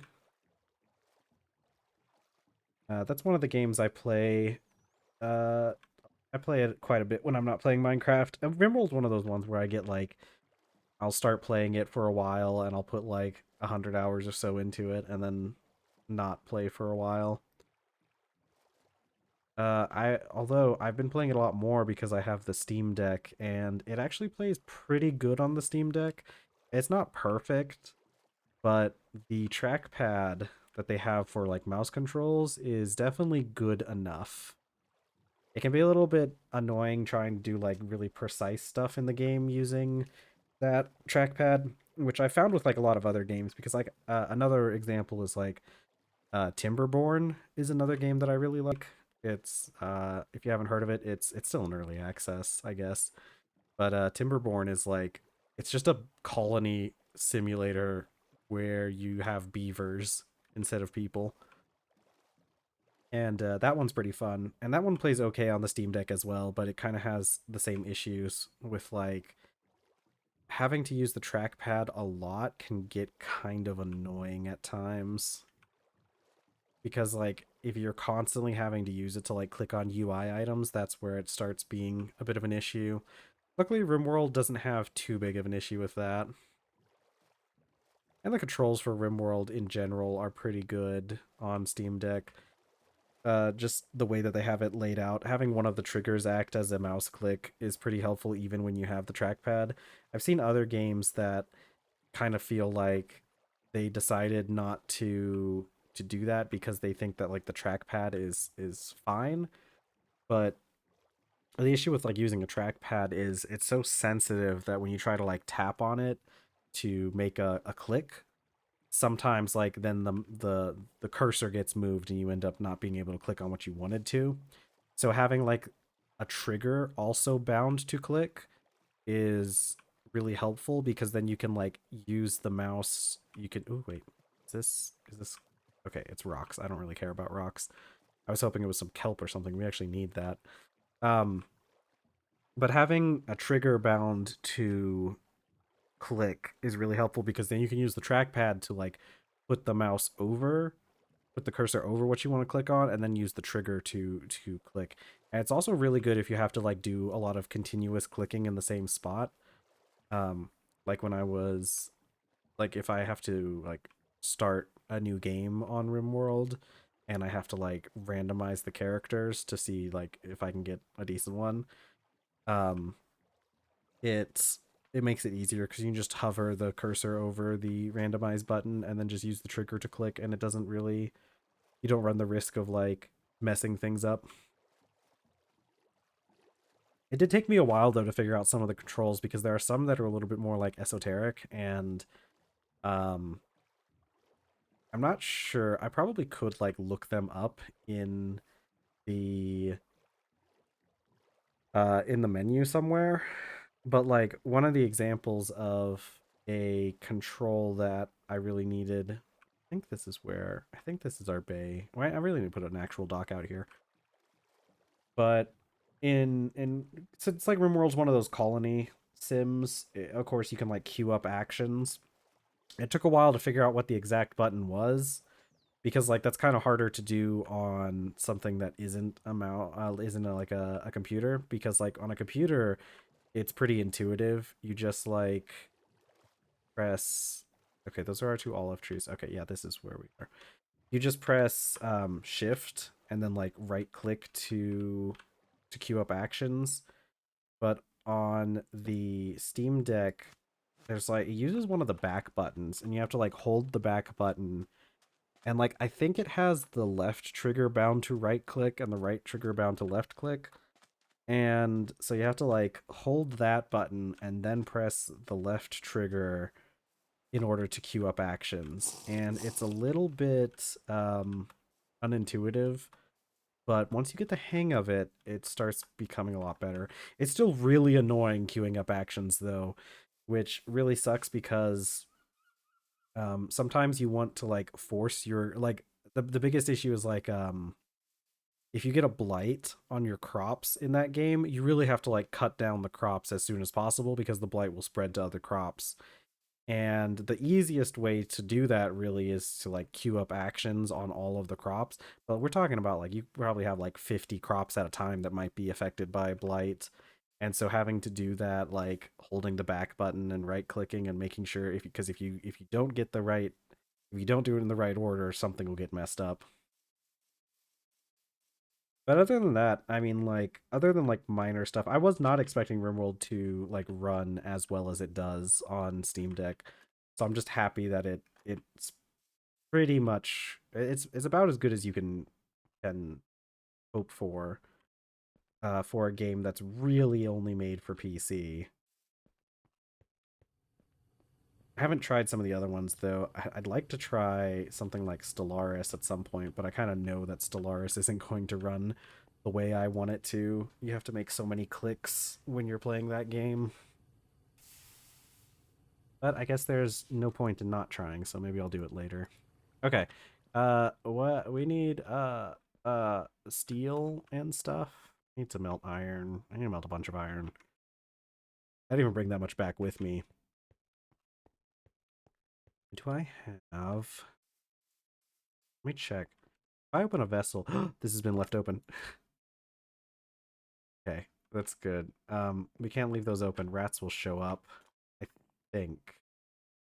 I think they show up if the vessel is open. I know they show up if you try to like put your food inside of like chests or barrels.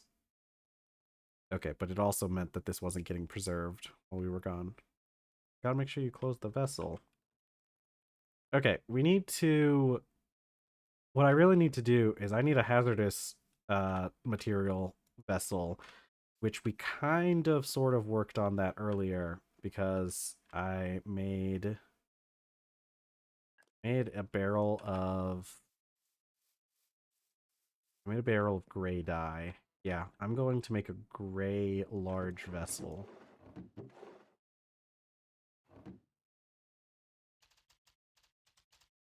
Okay.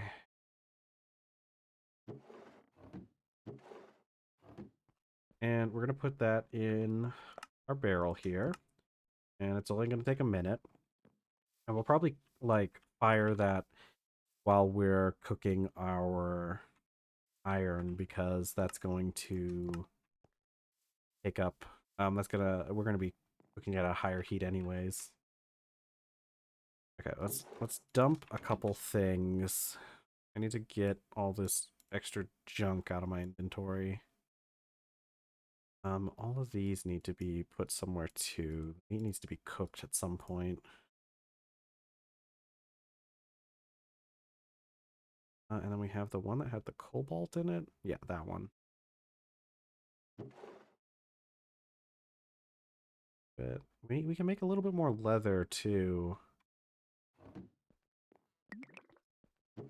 Okay, and that was the sound of our vessel finishing dying.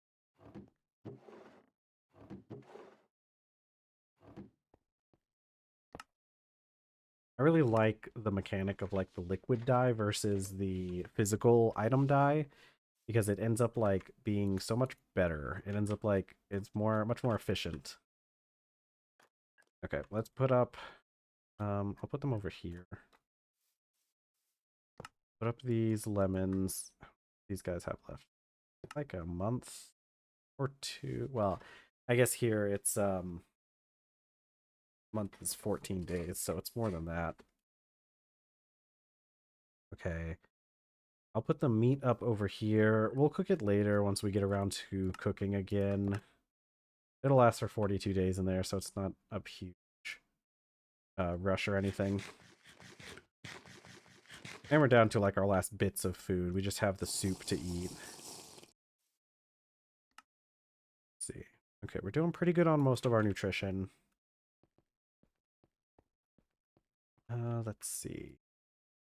Okay, I need to start processing everything.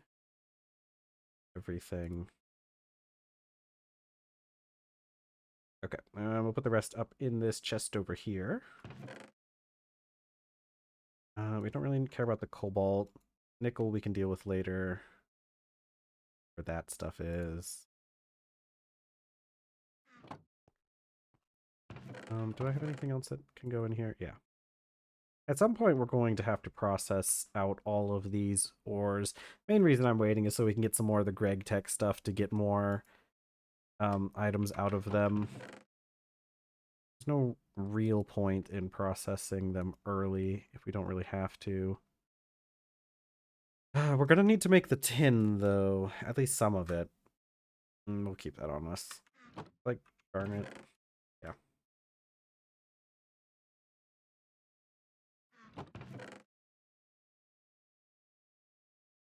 Okay. Most of this... Okay, we got all of our tin and all of our iron. I'll put the tin in my backpack for now. Just so I don't mix it up.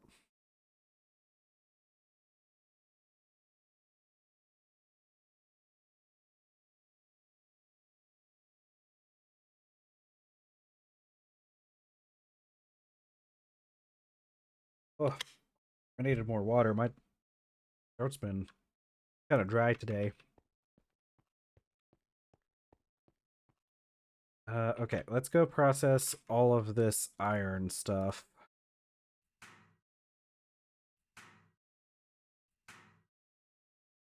The hope is that we can get the machines for create up by the end of today. I don't foresee anything really stopping us because I think this will be enough iron. And as long as this is enough iron, we should be good. Yeah, so we have about another crucible worth.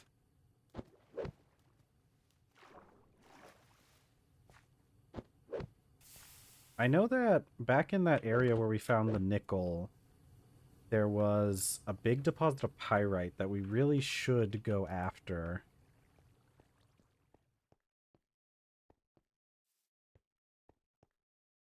Okay. Let's get this stuff started, I guess. I really should start the coke oven cooking some more charcoal because we are starting to run low on it. So let's go chop down another tree.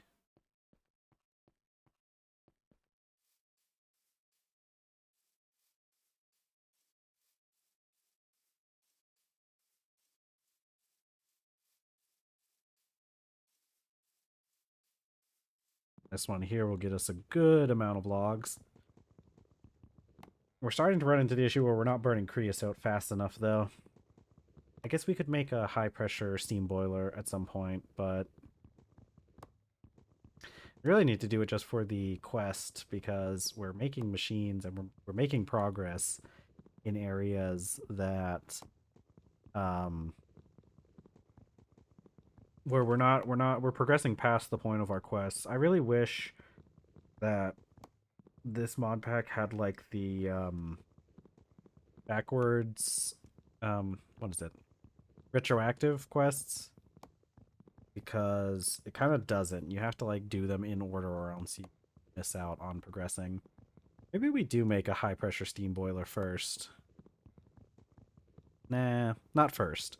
We're going to make the macerator and the compressor first. Then we'll make a high pressure steam boiler. The only issue is that thing's going to require 14 ingots of steel because it takes 7 steel plates.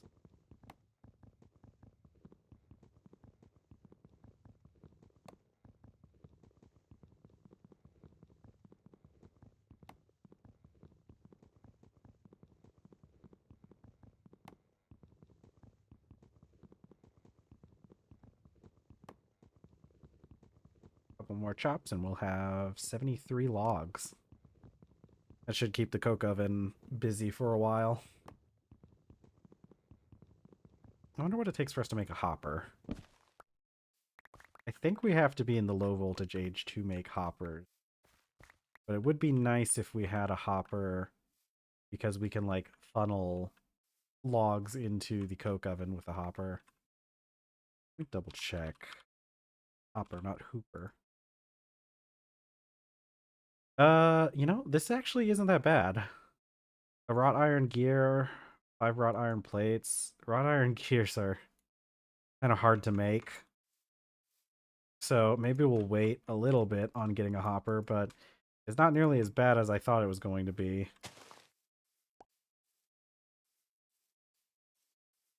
So maybe that's something we add to the list of things to make at some point.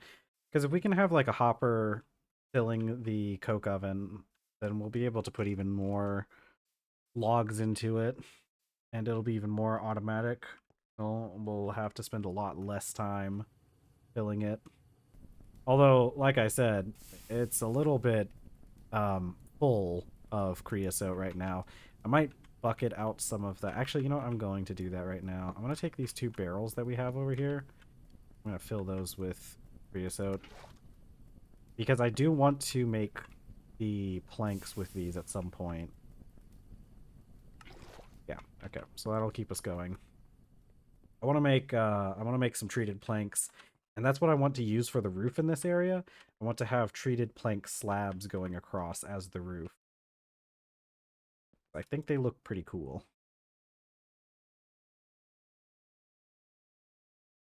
Striker. I really should put a torch here.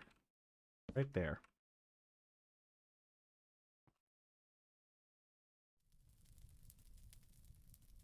Okay, I need my...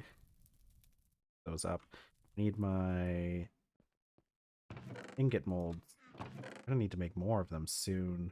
Again. These really are like one of the most sort of annoying consumables.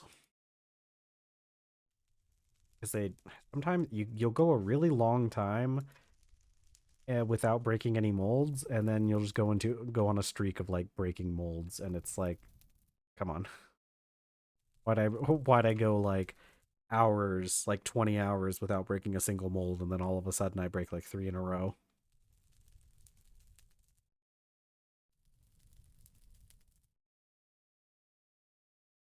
I need... no, I don't. I'm gonna say I need some sort of tongs, but I really don't.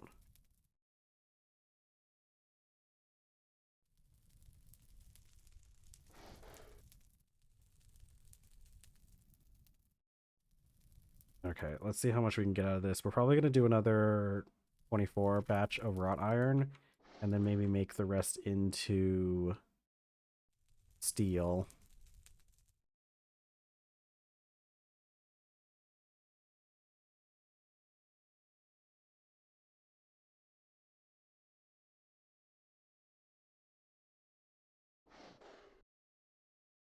So the fire stays lit.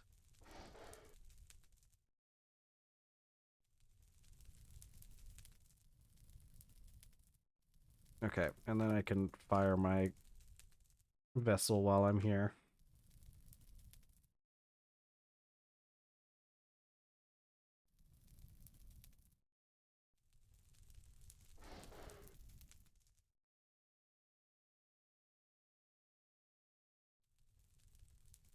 Okay, we got a gray large vessel. I'm going to use that to store hazardous materials. Probably get another vessel like one of the small vessels and color it that as well.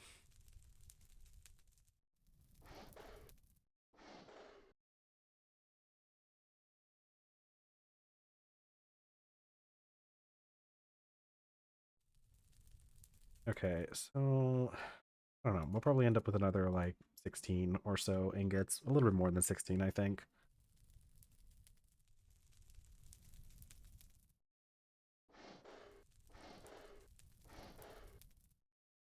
What am I holding? Oh, okay. I was gonna say, like, why do I have an empty ingot mold in my hand? I thought I used the last one, but because the texture for the item you're holding doesn't have the part for what metal you have.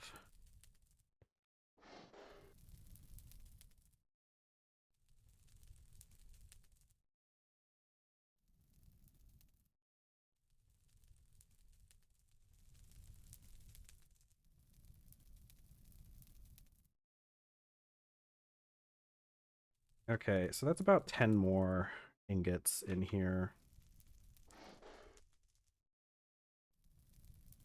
So, yeah, we're gonna end up with quite a bit, actually. I think I underestimated how much we'd end up with, but it looks like we're gonna end up with quite a bit, which is great. I don't have to go back. And finding iron is a bit of a chore. I haven't found, like, any pure, like, magnetite or anything. I really should go dig up more of that copper, though. I'm pretty sure there's a lot more iron in that area with all the copper that I had earlier.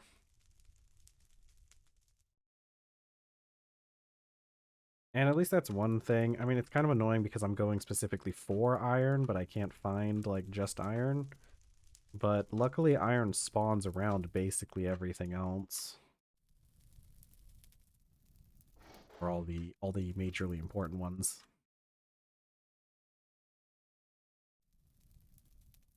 It's just annoying because, like, we need so much iron. We're gonna need, luckily, once we get the, um, we can melt the anvil, the steel anvil, once we progress to, like, black steel, and that'll allow us to recover quite a bit of steel, which we will need to make the higher tier steels. Move our last piece of charcoal, and cool down these last ingots.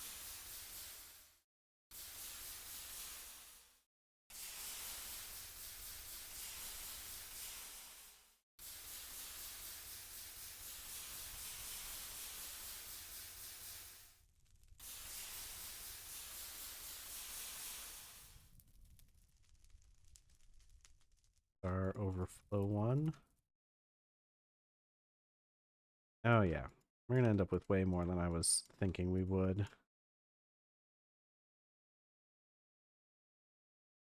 Okay, so that's 24 ingots right there, which is exactly what we needed for the crucible, or for the steel.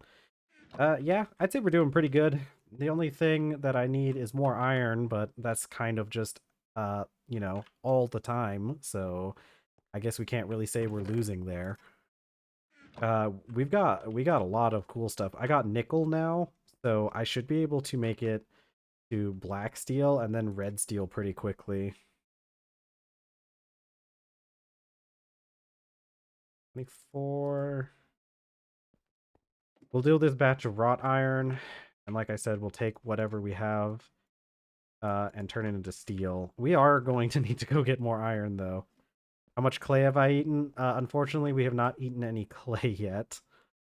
The game seems to think that it's not edible, so I'm not too sure what we're gonna do about that. Okay, the rest of this is gonna get turned into steel. Let's get. Okay, I need my hazardous material vessel. I want to put it all the way over here in the corner. I need my asbestos. We're going to gently put it into this vessel so that we can transfer it over here. And this is now our hazardous materials vessel that we are not going to touch anything that's in it. We also found some cobalt. I'm not exactly sure what we're going to do with that right now, but I don't know. No, we're not eating the asbestos. I started saying that before I even read the message. I knew you were going to say that. We're not eating the asbestos. It poisons us just to hold it.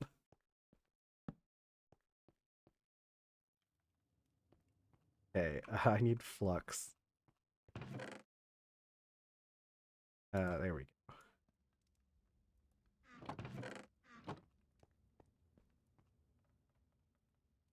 Message for Blake. Whatever. Look, I am afraid of asbestos in here. I don't know if we can actually... I don't even know what the asbestos does. Like, I don't know what we make out of asbestos. Asbestos. What do we even do with this stuff? I think we just separate it into other materials. Yeah, magnesium and silica. This stuff is like useless to us until we get an electrolyzer. All this stuff does is like poison us. It's just going to sit in a vessel and poison us. Fake snow would be a pretty good use for it, actually. I think we should get Hollywood on that. I don't think they fully understand the usefulness. I saw there were okay, there was this one thing. I don't remember what movie it was from, but I remember seeing somebody post like a picture from a movie, and it was supposed to be snow on the ground. I think it was like a TV show. I think I want to say it was like something like Dawson's Creek or something weird like that. And they had they had snow on the ground, but it was actually just a blanket. Like literally like a comforter off of a bed or something. Did they use asbestos for fake snow in Wizard of Oz? I hadn't heard of that. Installed fiberglass in a house before without asbestos. Yeah, dude, fiberglass is that fiberglass insulation. I've had to work with it before as well, and I'm not as sensitive to it as some other people, but my mom is like really bad, like kind of allergic to it. I don't, man, I don't think we're gonna eat the fiberglass either. Actually, can I make fiberglass? I actually can make fiberglass. That's cool. Okay, if we ever make fiberglass, we'll try to figure out if we can eat it. But I don't think so. Maybe I could maybe I could like edit something with like Cube.js or something to make it edible. Oh, I need to I was talking so much I wasn't paying attention to my blast furnace. I have Okay, we're just gonna take all of this.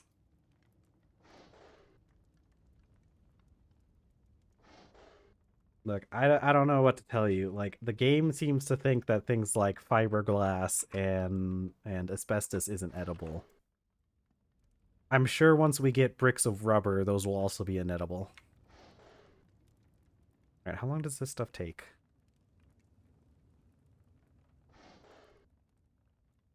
I'm gonna add another piece of charcoal just in case. Okay, it didn't need that piece of charcoal, probably. Well, maybe it did.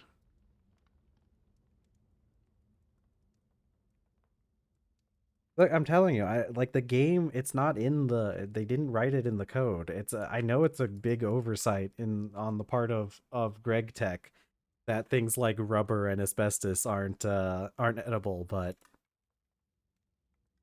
I know it's honestly pretty unrealistic that you can't just eat everything that you find, right? Like in real life, I can eat whatever. Like nobody can stop me from like shoving a brick of asbestos into my mouth. Like you can eat everything's edible at least once, right?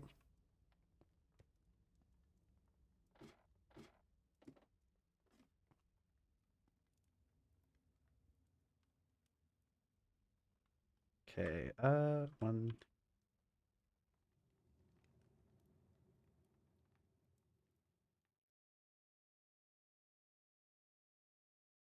Okay, we're gonna ignore that and do another round of blast furnace. Okay, and then I'll probably just like put more coal in there or something.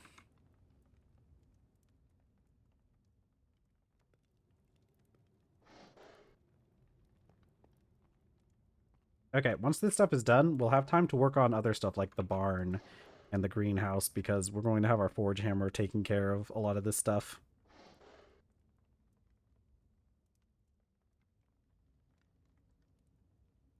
But yeah, maybe we should petition the Greg Tech people or the TerrafirmaGreg people and petition them to make everything edible at least once.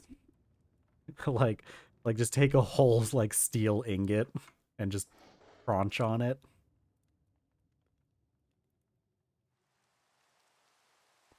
Like as long as you can fit it in your mouth, like you can eat it, right? That's like how it works.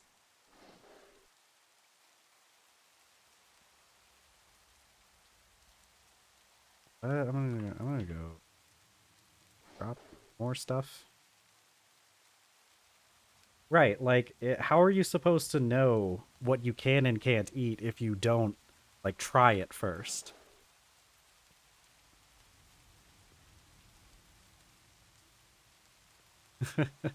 Yeah, steel's pretty useful for you. Don't you still need to make some more sheet metal?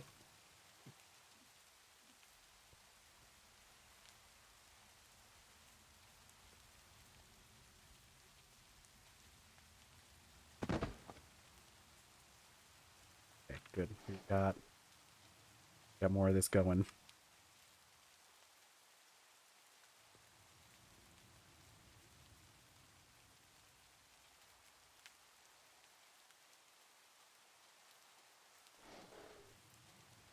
Oh, you made all the sheet metal. Oh, you made all that stuff. Slabs and the scaffolding slabs? That's good. Yeah. Well, you're gonna have to get to work on that then, I guess. 200, almost 200 more steel fences? That sounds about right.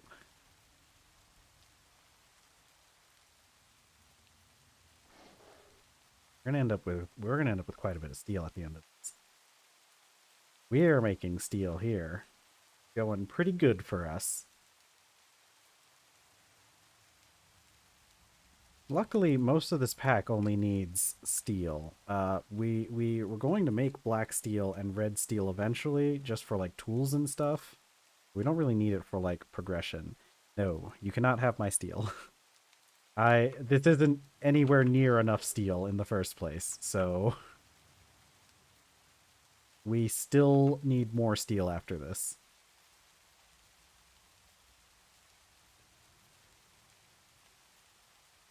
Look, steel is a valuable resource. I can't spare any of it. Like, we're gonna have to go get more iron. Like, we haven't found a real, like, steady source of iron yet.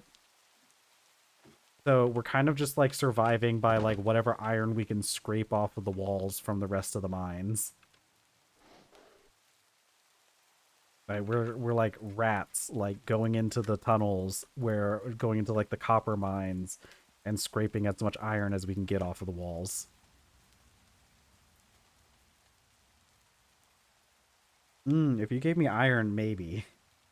That would actually probably work pretty well because if I had more iron, I could make more steel. I have all the other stuff. Charcoal is basically, well, actually, I was gonna say charcoal is like a byproduct for us, but I'm pretty sure, yeah, we're back down to 20 charcoal after doing all that steel. But speaking of which, I need to get this pig iron out of here.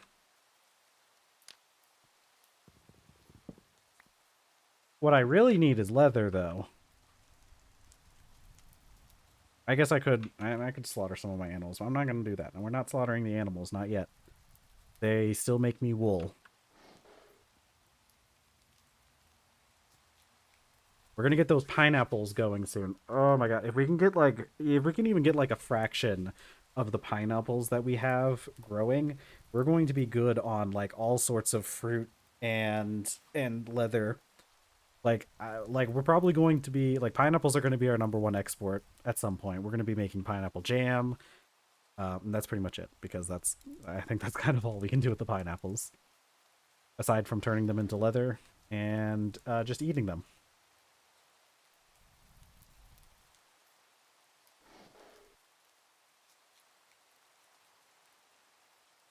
Let's get this pig iron out of here. I'm gonna make so much pig iron.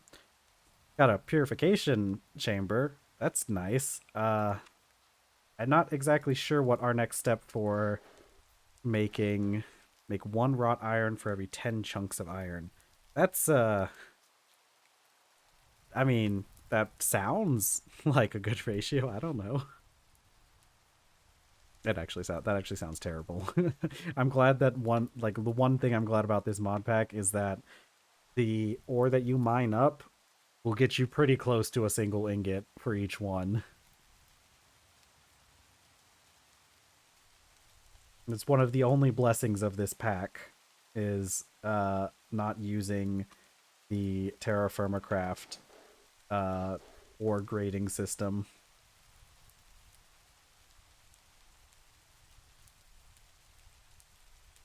Okay, so one. It halved the cost of an ingot? Dang. Those are some pretty rough ratios to start with if that's if that's like halving the cost.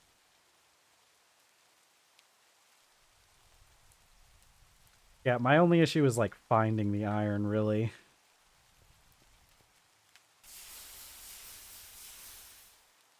And I know we can later on we're going to get better ore processing. I haven't really gotten into like Greg Tech ore processing much though, so I'm not really sure all that's in store. I've seen the ore processing diagrams and know it's pretty complicated, but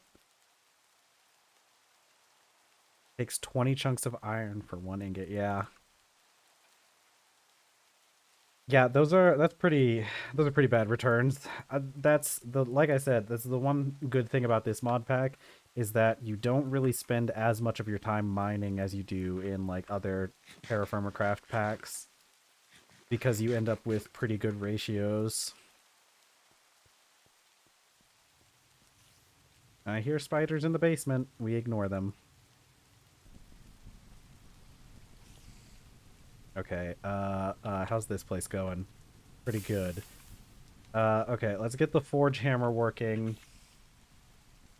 We have 20 pieces of steel, or 20 pieces of pig iron plus the 3 steel we have. Oh, really? How do you get your ore? Is there like is there something to help you get the ore in that pack? Ah, create drills. Yeah, I've never really gotten the chance to use the create drills. I've heard they're really good, but I just haven't really ever gotten to a point where I can use them. I know there's something in this mod pack that's pretty good.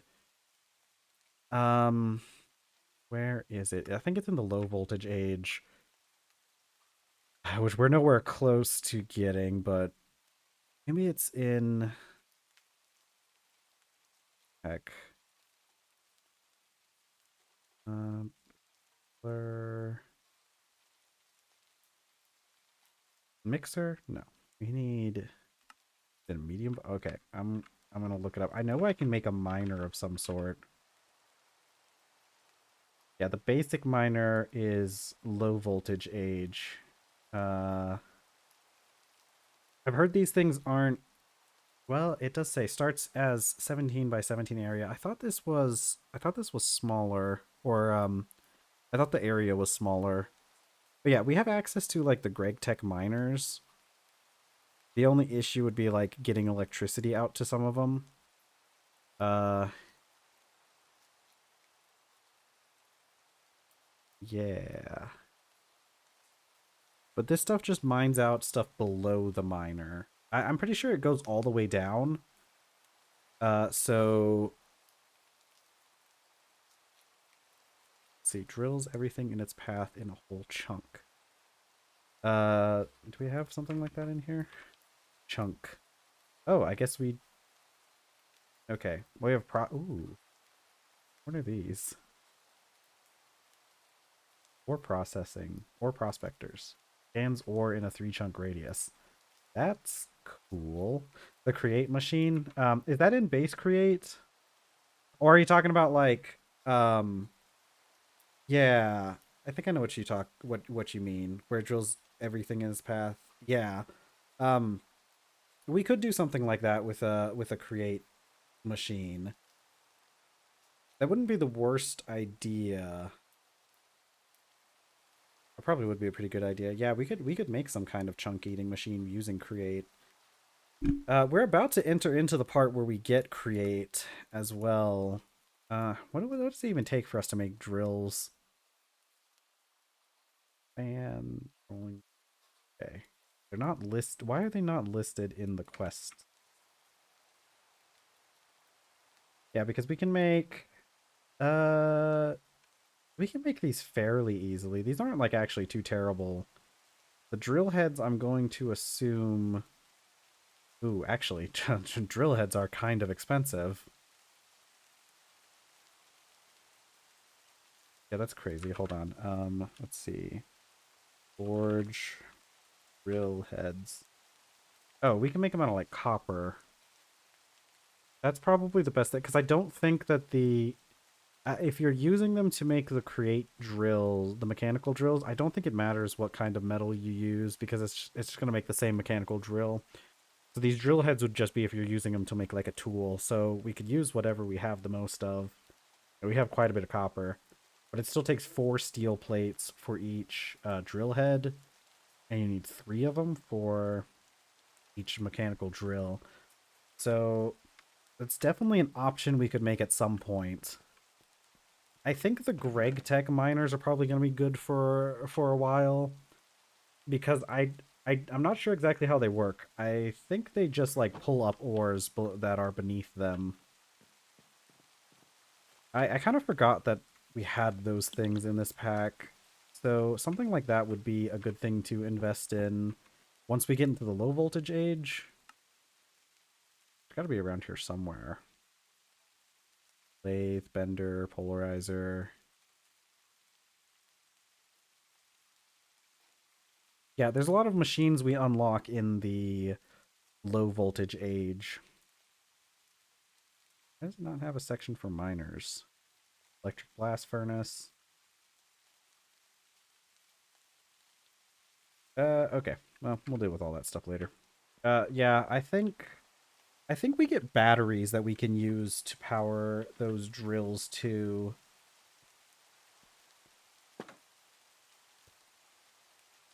Okay, let's get this iron bloom out of the way. Yeah, I kind of forget about like create some of the machines you can make with create. You can get pretty crazy machines, and we might have to utilize a few of those in this pack. We could probably destroy that mainland area with a create machine. I'm not going to destroy our main island, but I'm not too torn up about destroying other parts of the environment as long as our island is intact. Okay, while that is going, I'm going to check on the bees real quick. We have some pure strain bees over here, but they're only making crop affinity 9 bees. Yeah. We have our farm is full up on crop affinity 10 bees. So if it's not crop affinity 10, it's basically useless for us. And I really just want anything that has pure crop affinity 10, which once this one makes a few more pure crop affinity 10 bees, we'll move them over.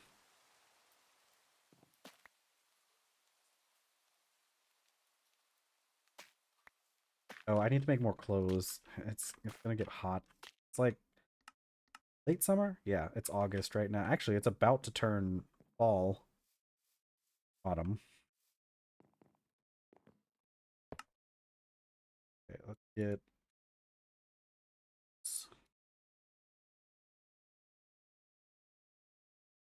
probably use this because I have less of it first.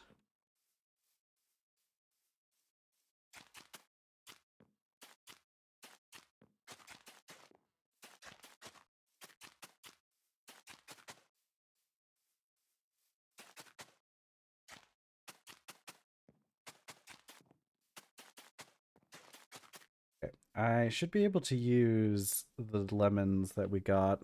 I stored it in one of these vessels. Yeah. Just take these, and I'm pretty sure we can put them in there when they're fresh. I don't think we have to wait for them to rot. Yep, there we go. Those olive trees are going to fruit soon too, and I'd like to collect olives from them. Even though we already have like a bunch of olive paste that we haven't even bothered using yet. Post.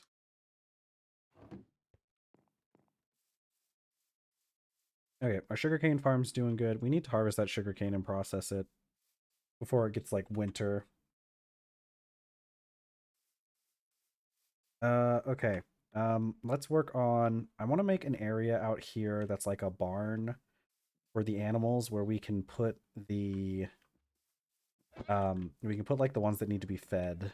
And I have, for some reason they're called grooming stations instead of feeding stations. I'm not really sure as to why, but we have access to these. How expensive are these? Okay, it takes plates. I'd like the steel one. I guess because the range is so much higher. I guess we could probably just go with a bronze one though. And then maybe later we can upgrade it. Bronze has a range of 2. Yeah, okay, listen, I don't like the fact that it's called a grooming station when it's really just a feeding station.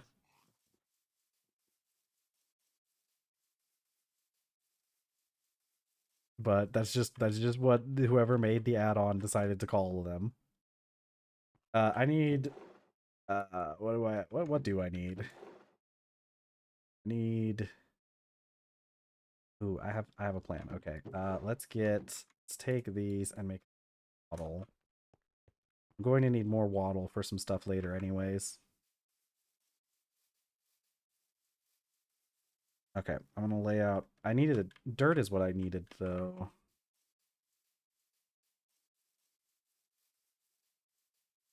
Dirt. Okay, we have some dirt. This should get us started.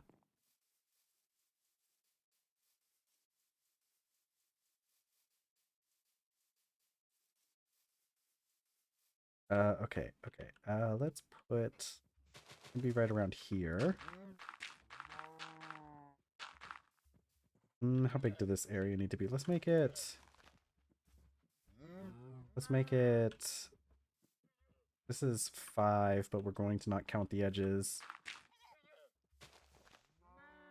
Okay, let's make it about this big. And we're going to go out a bit.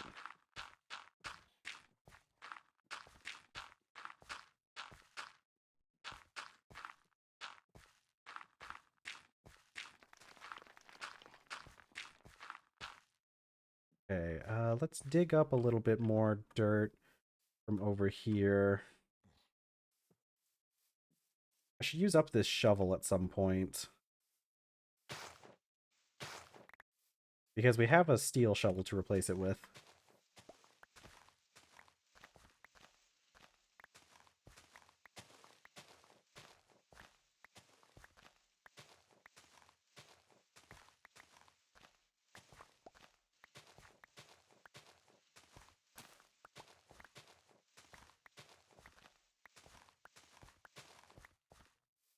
Okay, that should be a good amount. I want to make this maybe a little bit longer than it is wide.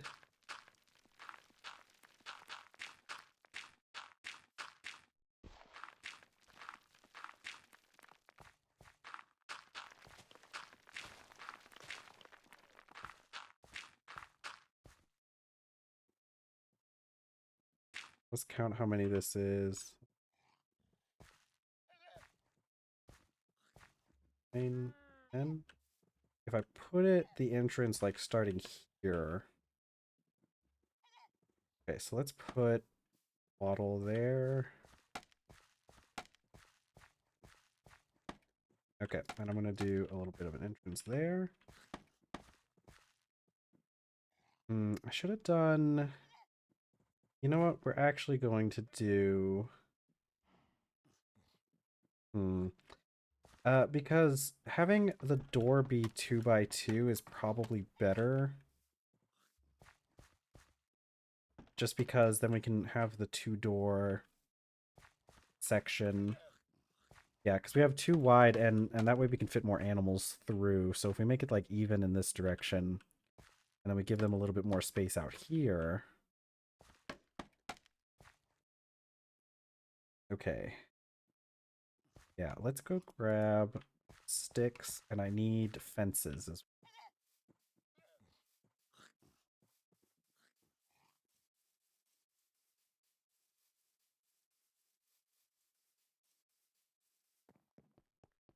Gotta decide what kind of fence do I want. You like hickory, but I think we're gonna go with maple for this one. I think it'll match better with the wattle.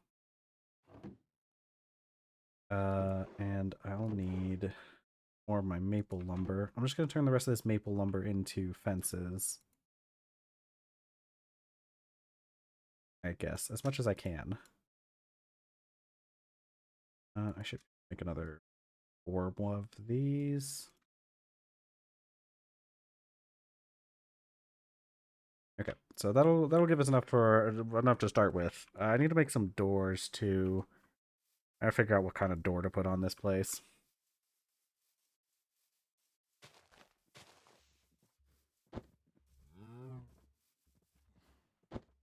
Okay, so I've got the wattle here, and I'm gonna put fences like this. I'm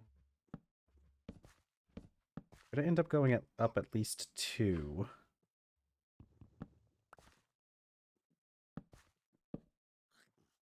We'll need a little bit more. Ooh, I should have done a floor. I guess they're animals, so I guess like I guess having a dirt floor isn't really that bad of an idea. I mean, they'll get to eat some of the grass in here too. I guess. I mean, like they're not gonna actually eat it, but maybe I'll think of something else to put for the floor later. Okay. Sounds good. I'm gonna need sticks and material as well. Yeah, I think I'll get like a bronze feeding station for them. Grab a couple stacks of sticks.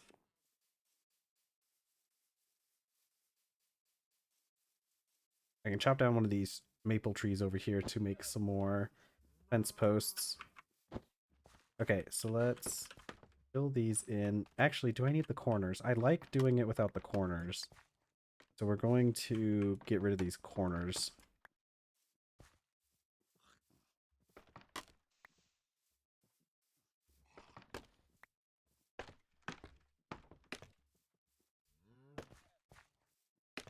Oops.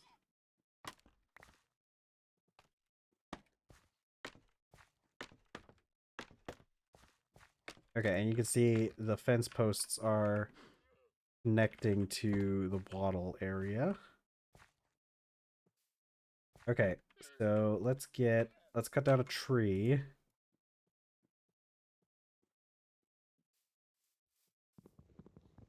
Give us more we should probably cut down 2 of these trees. I'm actually pretty low on maple logs for the cooking area as well. And I'm running low on vegetables for my character. I need to gather some of those tomatoes, which probably haven't died. I guess if the tomatoes die, it's not really that big of an issue. I mean, we lost the tomatoes, but I get more tomato seeds.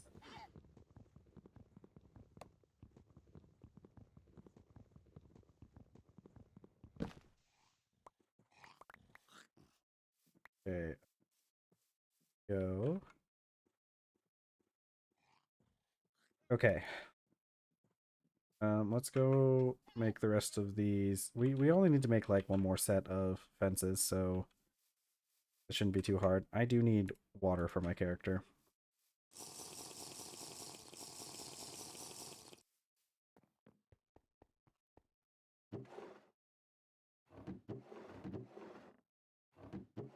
And put up some rocks.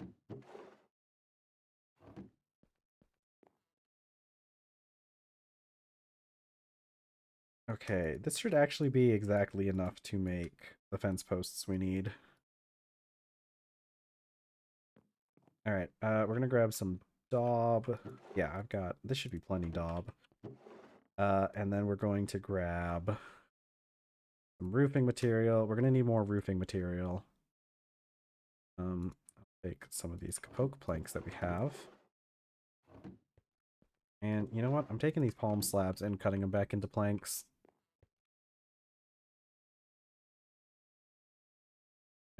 Saw right there.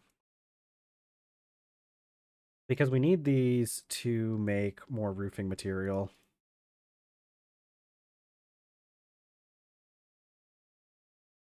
Okay. Let's see.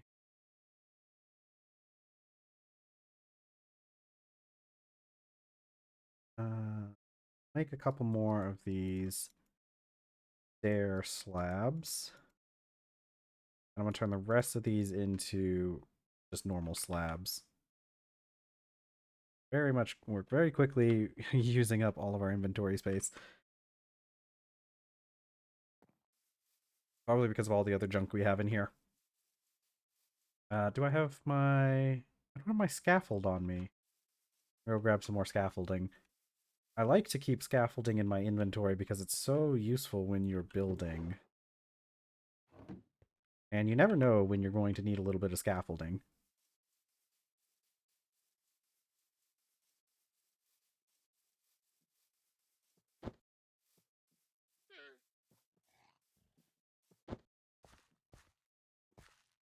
Oh, heck. Okay. There. Alright, we're going to daub the puddle.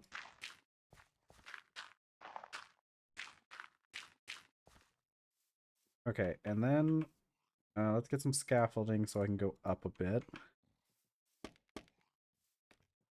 And we're just going to put pretty basic roof on top here.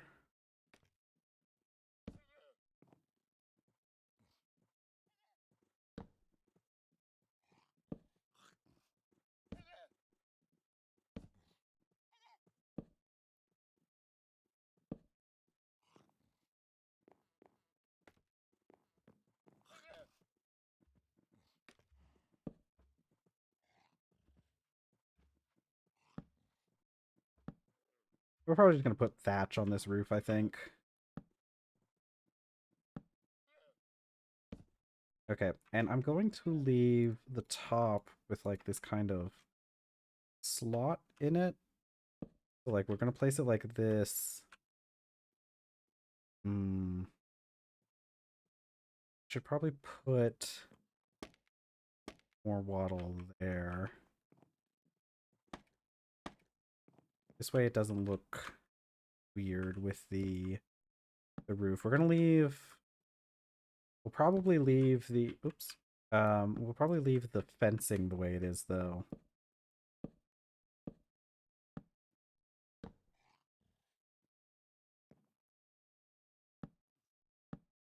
The main reason I want to get a roof on this is because if we ever get, like, some birds, those guys can jump over fences, and so I'll be able to store them in here temporarily while I figure out a solution for them.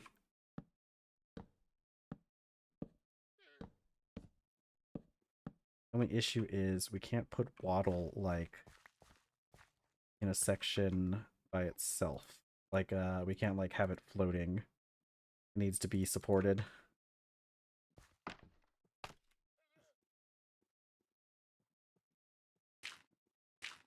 Okay, this is looking good. We need a few more sticks. But this little area in here is looking good, and I can put a feeding station in here for them. Like right there, which would... A bronze one would cover pretty much this whole area.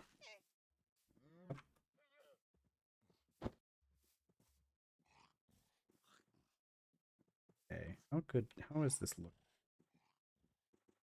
I think for this section here, I think we'll leave the back the way it is. But I think for this section, we might do... And maybe we'll go back... We might actually do this for the back section too.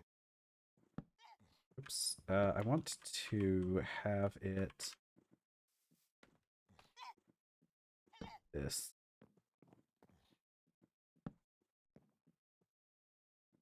And now we can cover this area like that. You know what? I've changed my mind. I'm going to do that to the back section as well. We can use this unstained wattle somewhere else. I have some plans. But we are going to need a little bit more of the framing. Okay, and we need to figure out a door. Palm door actually looks pretty nice, and it would work pretty well with what we have. We're gonna get one of those.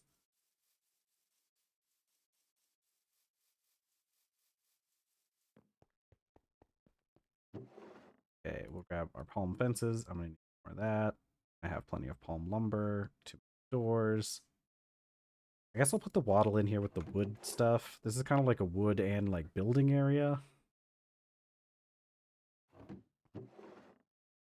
Okay, I need to make a little more roofing material. And we need some we need some more sticks anyways. Sticks.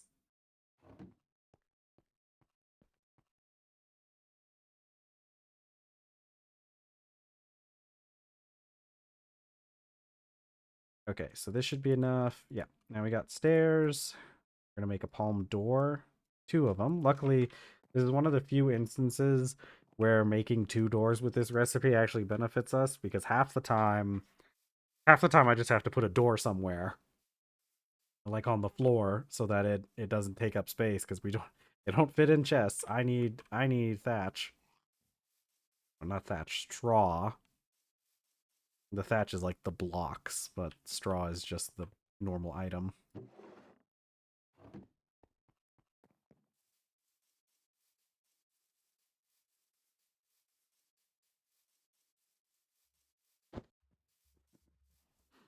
Okay, so now I can actually, let's put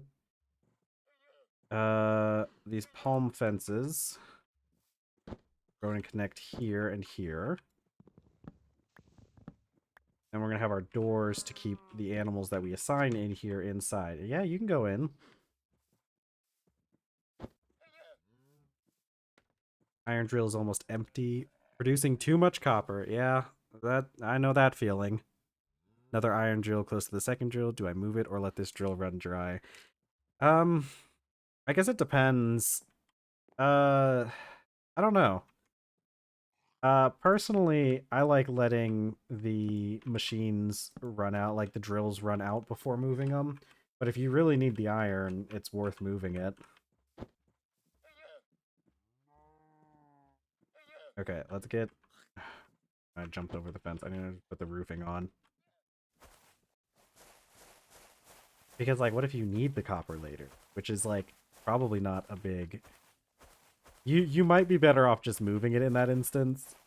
Honestly, I'm also at the point where I have far too much... And we didn't even bring enough straw, did we? I have far too much copper compared to the iron I have. I can show you... let me go show you my copper supply as soon as I pick up some more straw. Yeah, I'd probably move it in that case if it's just getting you copper, because I also ran into this issue with gold too, because the only place I found that, like, well, I was trying to get the iron out of it, but so like copper, I have like 44 of these crushed copper, and that stuff is this will melt into a single ingot each. I also have this um yeah, whatever this is, which will melt into copper as well. But it's not even as much gold as I have gold, because I have this stack of crushed gold, I have this stack of crushed gold, I have this stack of crushed gold. I didn't realize we actually are like swimming in gold at this point. I don't even know what we use gold for. I haven't gotten to the point where it's like actually useful, but I can guarantee you once we start getting into like more mechanics, like more electronic stuff, we'll start using it. Yeah, if that's the case, I'd move it. Yeah, I'd probably move it, and then like you can always put another drill over there later once you have the resources, and to get the rest of that copper. But yeah, I'd definitely move it if that's the case. If it's not getting you anything that you need, go ahead and move it. You can. Oh, hey, look at this guy. Hi. Yeah, you like this little barn I built? All right, cool. Okay, so now this little building here is done. That didn't take nearly as much time as I made it out to be, but we did just make a small one. I think we're probably going to expand it later, but for right now, this is what we have. And you know what? I never even noticed. I do need to finish. I need to make some, I need to make some clothes. We're like completely out. But we don't have enough fiber for that. So what we're going to do is we're going to start some barrels, processing jute.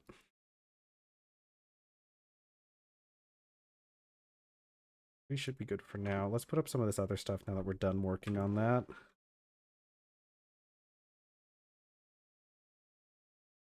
Okay, that should free up quite a bit of space. And the straw.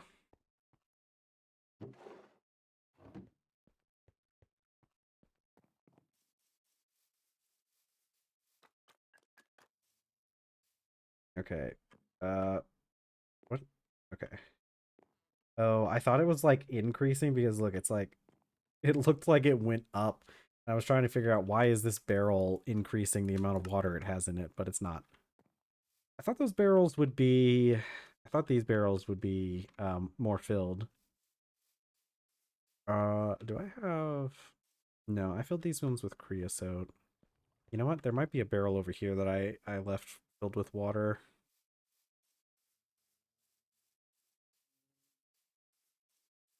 Seawater, normal water. I think the rest is ooh, give me that. I don't know why I put all 40. Well, actually, it's probably just because I didn't want to bother counting. Okay. I'm gonna move this barrel over here. I'm gonna fill it with jute. And I'm gonna fill one of these other barrels with the dirty jute nuts. Let's go check on our forge hammer. That thing probably needs checking up on. Yeah, so now I'm gonna have it do the other 4 ingots. More charcoal for us. And we'll fill it up with some logs. And how are you doing on water? Still pretty good?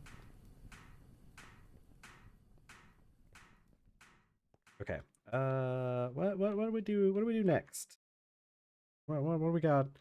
We're making clothing. We really need to make clothing. It's getting hot. Okay. I'm just gonna just take one of these and go fill it up manually. We can do our other round of jute. Oh, that's right. I need to make the feeding station. I think I'm gonna make it out of bronze. I don't really want to make why why okay. Not what I wanted. Alright, we're just gonna open you.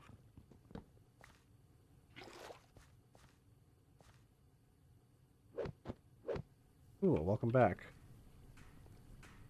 Okay, I need to make the feeding station. I'm gonna make that out of bronze. I might as well do another batch of bronze. We have the tin now.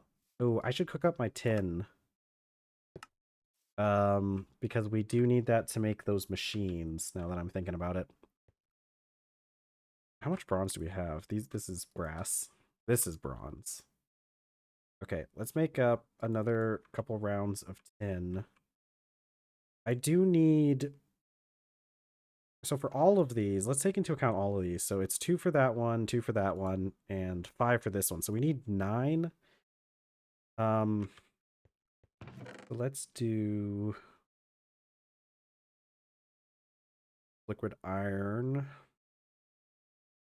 I know there is an amount of tin of the cassiterite sand, which is somewhere. Where did I put that junk? Crushed. Cobalt, dolerite. Okay. Gas. Where did I put it? Is it in a vessel somewhere? Okay, it's in my backpack. That's what I did with it. I know there's an amount of it. There's at least 2.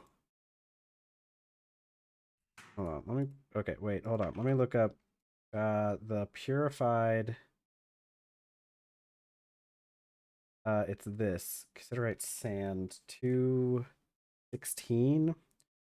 So 216 times 2 is 432, which makes 3 ingots. Okay, so if we need 9 of those, pipes, that means we need, well, I guess we only need 9 ingots of tin because we make 2 ingots of tin alloy with each batch. So we'll do another 8 of these. Oh wait, no, I just realized. Wait, no, it makes 3. Each hold on. Each pile of 2 makes 3. So we need to do that 4 times, so we need 8. Okay, so that should be good for now.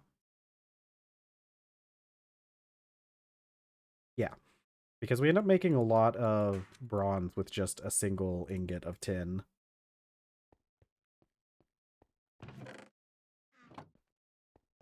Let's go wash these. Yeah, because we need those machines. Those machines, maybe with the exception of the rock crusher. I guess I really shouldn't have included the rock crusher in these calculations because we really don't need the rock crusher. Okay. Are cool.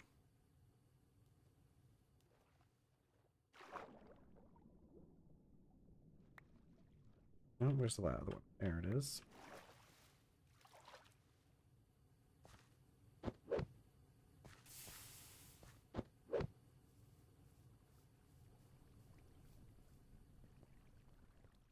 Okay, so let's make a couple batches of bronze. I guess I'm just going to turn this cassiterite sand straight into ingots. I don't really like dealing with the sand itself because it's more than an ingot. Do we have copper? We don't. Okay, I need we need like 18 pieces of copper. I calculated this earlier, so I wouldn't have to go back down there again, but oh well. Once we get into like the black or the red and blue steel age, we'll be able to like move a thing to wash our ore in.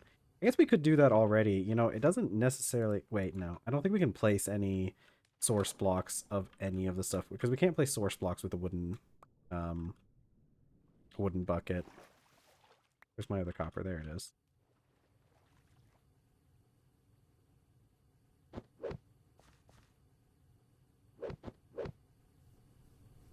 Okay. Man, we only have like an hour left in stream though. It's been going by pretty quick today.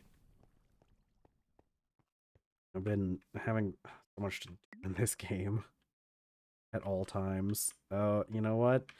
Pretty sure I heard some of the jute fiber finish. Yeah, let's take some of this jute fiber with us. We need to make clothes because if we don't make clothes, then the forge is probably going to hurt us. Yeah, we should be able to get like the Minecraft buckets fairly soon. I have all the resources. I have like easy access to all the resources to make everything except for blue steel. And blue steel just requires me to get silver, and I know where silver is. I just haven't bothered digging down to it because we haven't really needed it up until now. Like my torch is in here. But I really want the blue steel. I want the lanterns that you can make with blue steel so that I don't have to fill them. Even though we still haven't bothered with making lanterns at all yet. You know, I really need to I need to sit down and make a bunch of lanterns at some point. Maybe I'll go into that copper mine and mine up as much of the copper as I can find, and we'll just make a whole bunch of copper lanterns, or maybe bronze lanterns, just because they look better. Because we have, if I ever got around to like processing all of the olive oil and stuff that we have, all the olive paste that we would have quite a bit of olive oil, and it would last us a very long time.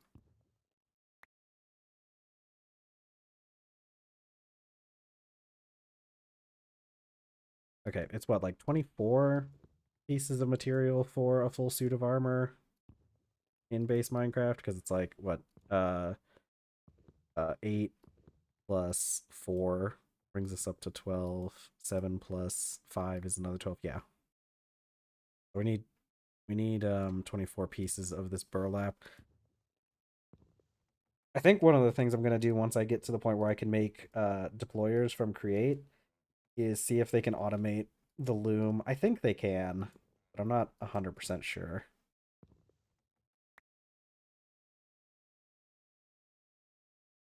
After after a while, we'll be able to get machines that can process a lot of this. I think so. What does it take to make? Yeah, the assembler is one of the first things. Well, not. I don't think it's literally the first thing, but the assembler is pretty high on our priority once we enter low voltage age. I think it.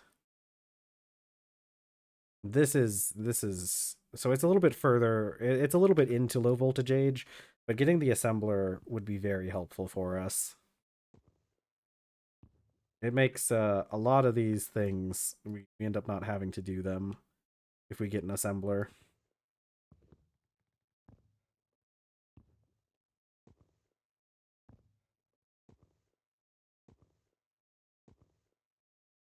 It'll be nice if we can get a bucket as well, because if we can put like a block of water near the foraging area, we can just like literally just throw things into the water and have it cool down that way.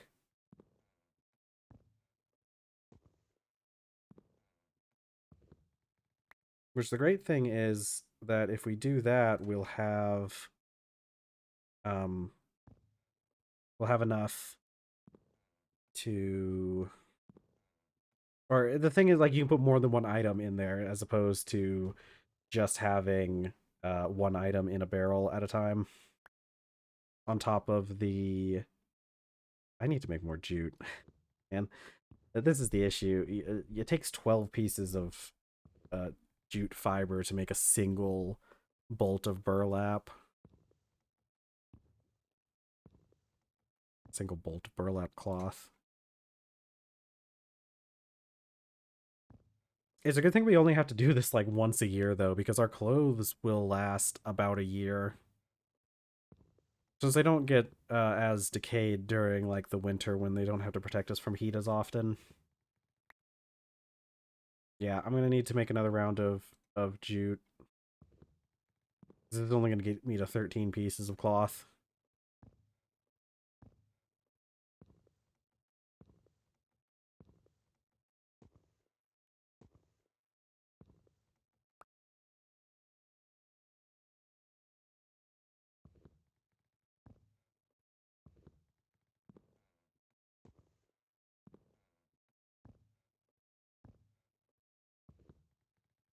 Do this last one and then we'll have to go get the barrels. I can do all the barrels at once though, because I can just store them in my backpack.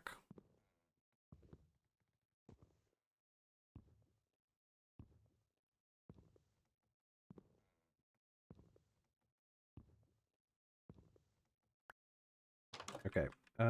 Let's go. We'll do another round of what? We'll do another round of 3. Okay, this one made 50. Yeah, we'll do another round of 3 barrels of water. And that'll get us more than enough jute fiber. Once that olive tree that's over there roots, or once it stops Let me actually put those in the backpack, or else I get very weighed down. Once the olive trees are done fruiting for the year, we're gonna destroy that one and probably move it somewhere more convenient to grow next year.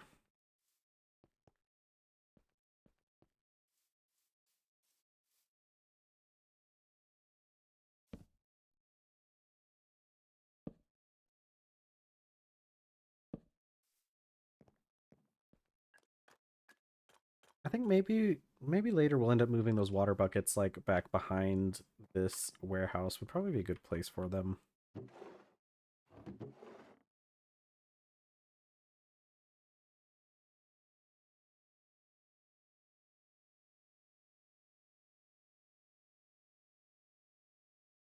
Okay.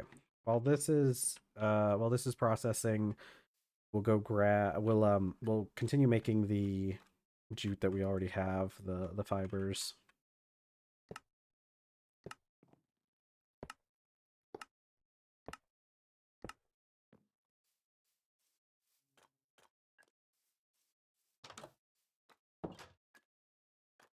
Okay, yeah, we'll continue processing this.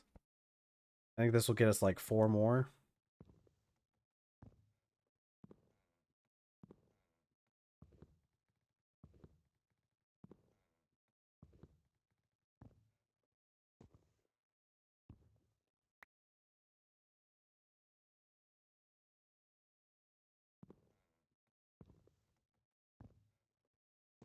Oh, I should go check on the forge. I'll check on the forge hammer after I do these 2 pieces. Actually, I know that forge hammer is going to be ready because I only put like 3 things in it.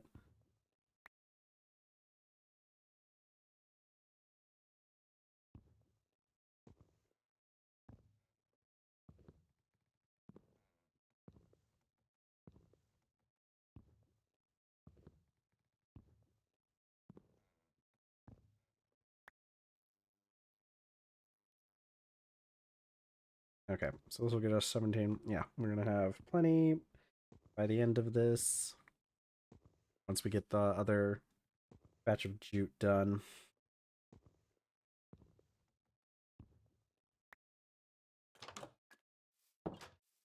Okay, let's go check on our forge hammer and everything. Get that working again, making our steel plates. Pretty sure the steel plates are the big ones that we needed, so having that thing work on the steel first, probably a good idea. Shove the rest of these kapoke logs in here. And how's this doing on water? Still good.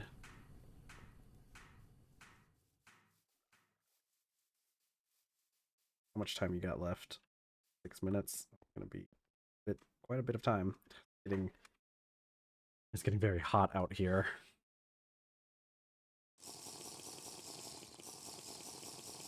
Do we even have any more food on us? We do still have 2 bowls of food. No need to worry about that for now then. Okay. Going to need quite a few things. I think we have all that stuff. We really just need the jute to finish so we can finish making our clothing. Because I don't think we can really withstand the forge if we don't have that stuff on us.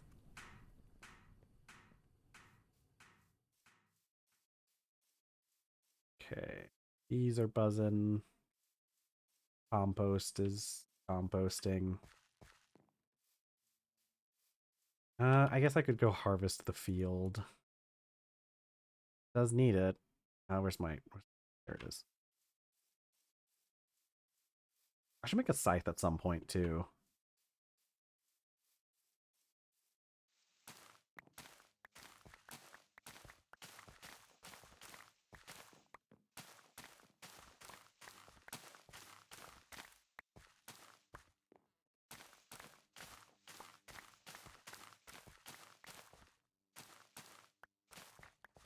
Well, a scythe would be really good for collecting straw, too, if we ever need it. We haven't needed straw in a while, but... Ooh, dead tomatoes. Okay. Am I already full up on inventory? Yeah. Okay. Okay, we got extra tomato seeds out of that, though. I wonder what killed those tomatoes. Probably the heat. Okay, let's go put up this stuff, and then we'll replant everything in a bit. We have sticks on us, yeah. I think we'll just go ahead and harvest the tomatoes that we have, as well as the sugar cane.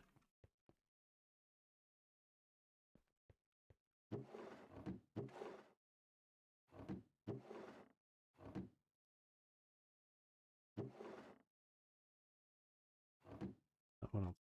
Put up, save a little space.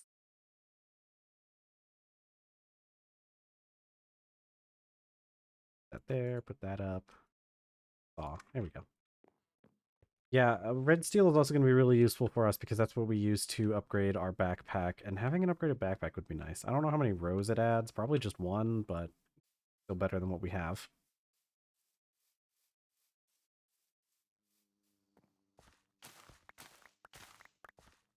Got like a lot of tomatoes out of that. Go bad pretty quick. I guess I could brine them.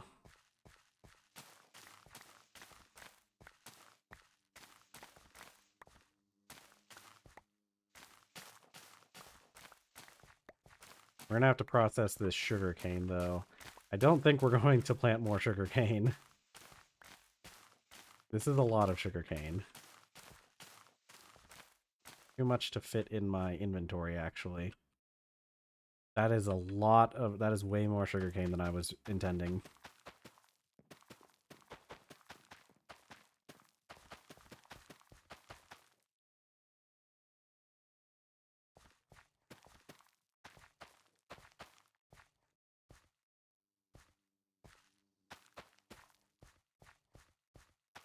Three. Plant our... We now have 8 tomato seeds instead of 6. Is good. Actually, not that big a deal when some of our crops die in the field because they get us those extra seeds, especially the tomatoes. We didn't really have a whole lot of tomato seeds. Okay. Really?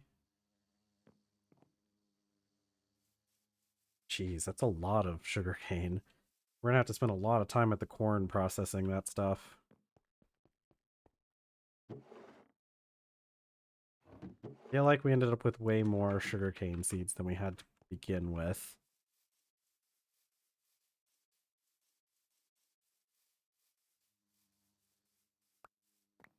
Okay. Yeah, we're just gonna leave the fields like this for now. I'm not going to bother with filling the fields. You end up with the bees. The bees are a little bit overpowered. The amount of produce they can make is a little crazy. Yeah, so that's a vessel and a half almost of sugarcane. We gotta make sure we get to that before it goes bad. Not you. Put this. Gotta make sure we get to this wheat grain. We might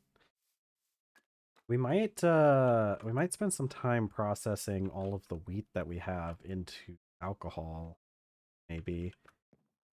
And which reminds me, there's also wheat out here where the animals get fed. And that's quite a bit. Okay. So did we get our jute done in that time? We did.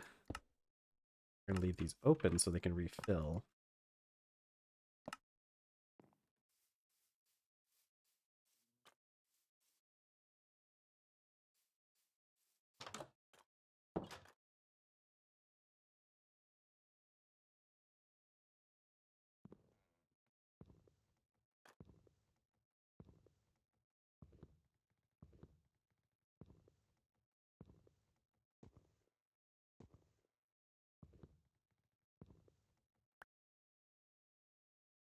Okay, just a few more bolts of this jute fiber, or burlap, I guess.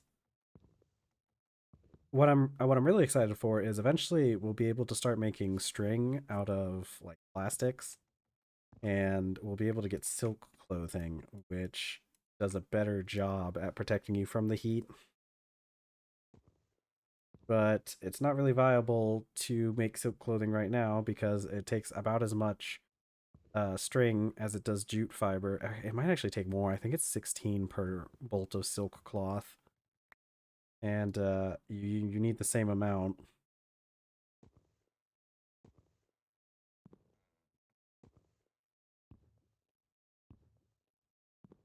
Oh, man. I'd like to get some time this weekend to work on uh one of the things I want to do is set up like a playlist for some music to have playing.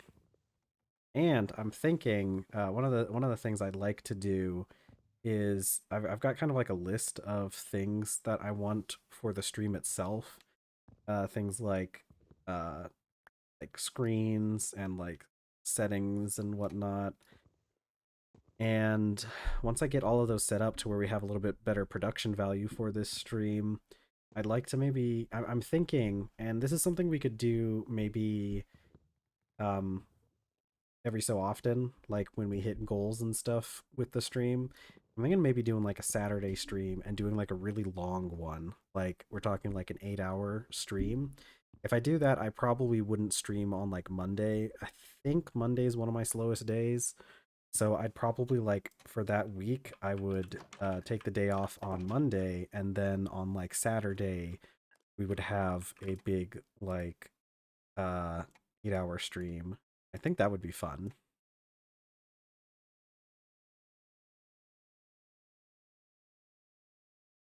I need boots. Yep.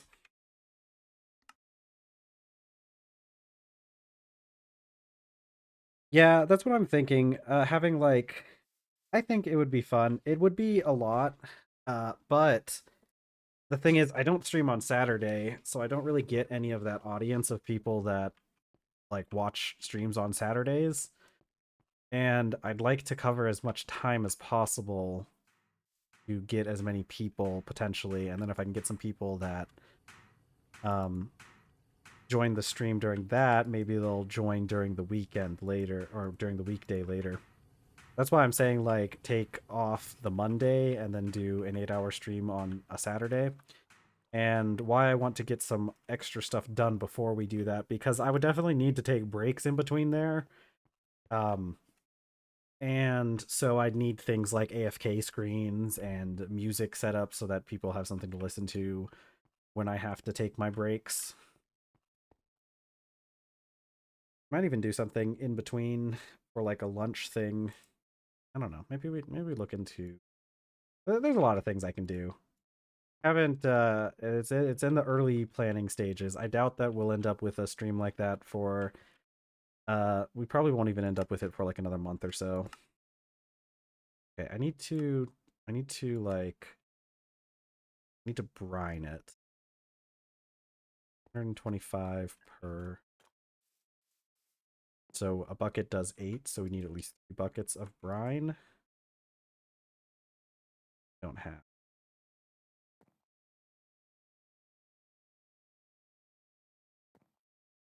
Okay. You have vinegar. And I do have extra buckets over here. Barrels. I keep calling them buckets, but these are barrels.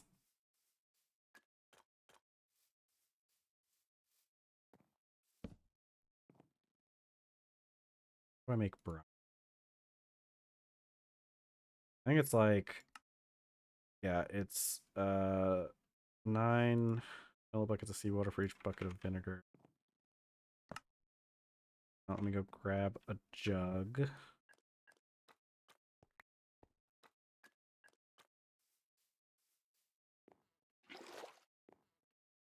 Yeah, if I did do something like that, I would probably do it like I'd probably start at the same time, and then I would calculate how much of these tomatoes I need for these tomatoes. 125 times 22. So I need 2750, which is, yeah, I'm gonna need to do 3 buckets. But I'd probably do like I'd probably start at the same time and go over. Hopefully that'll be good. You know, the only thing I'm worried about with like starting at the same time is that I actually have a lot of people stop by the stream. Oh, I haven't been taking. Okay, whatever. Seawater's in plentiful supply. I have a lot of people from like what is it? It's not Switzerland, Sweden. I have a lot of people from Sweden who come by the stream. It's like my second highest country for viewership is Sweden. It's United States is first, but then like right behind the United States is Sweden for some reason. I really don't know because I like looked up the time zone differences between here and Sweden, and I start streaming at like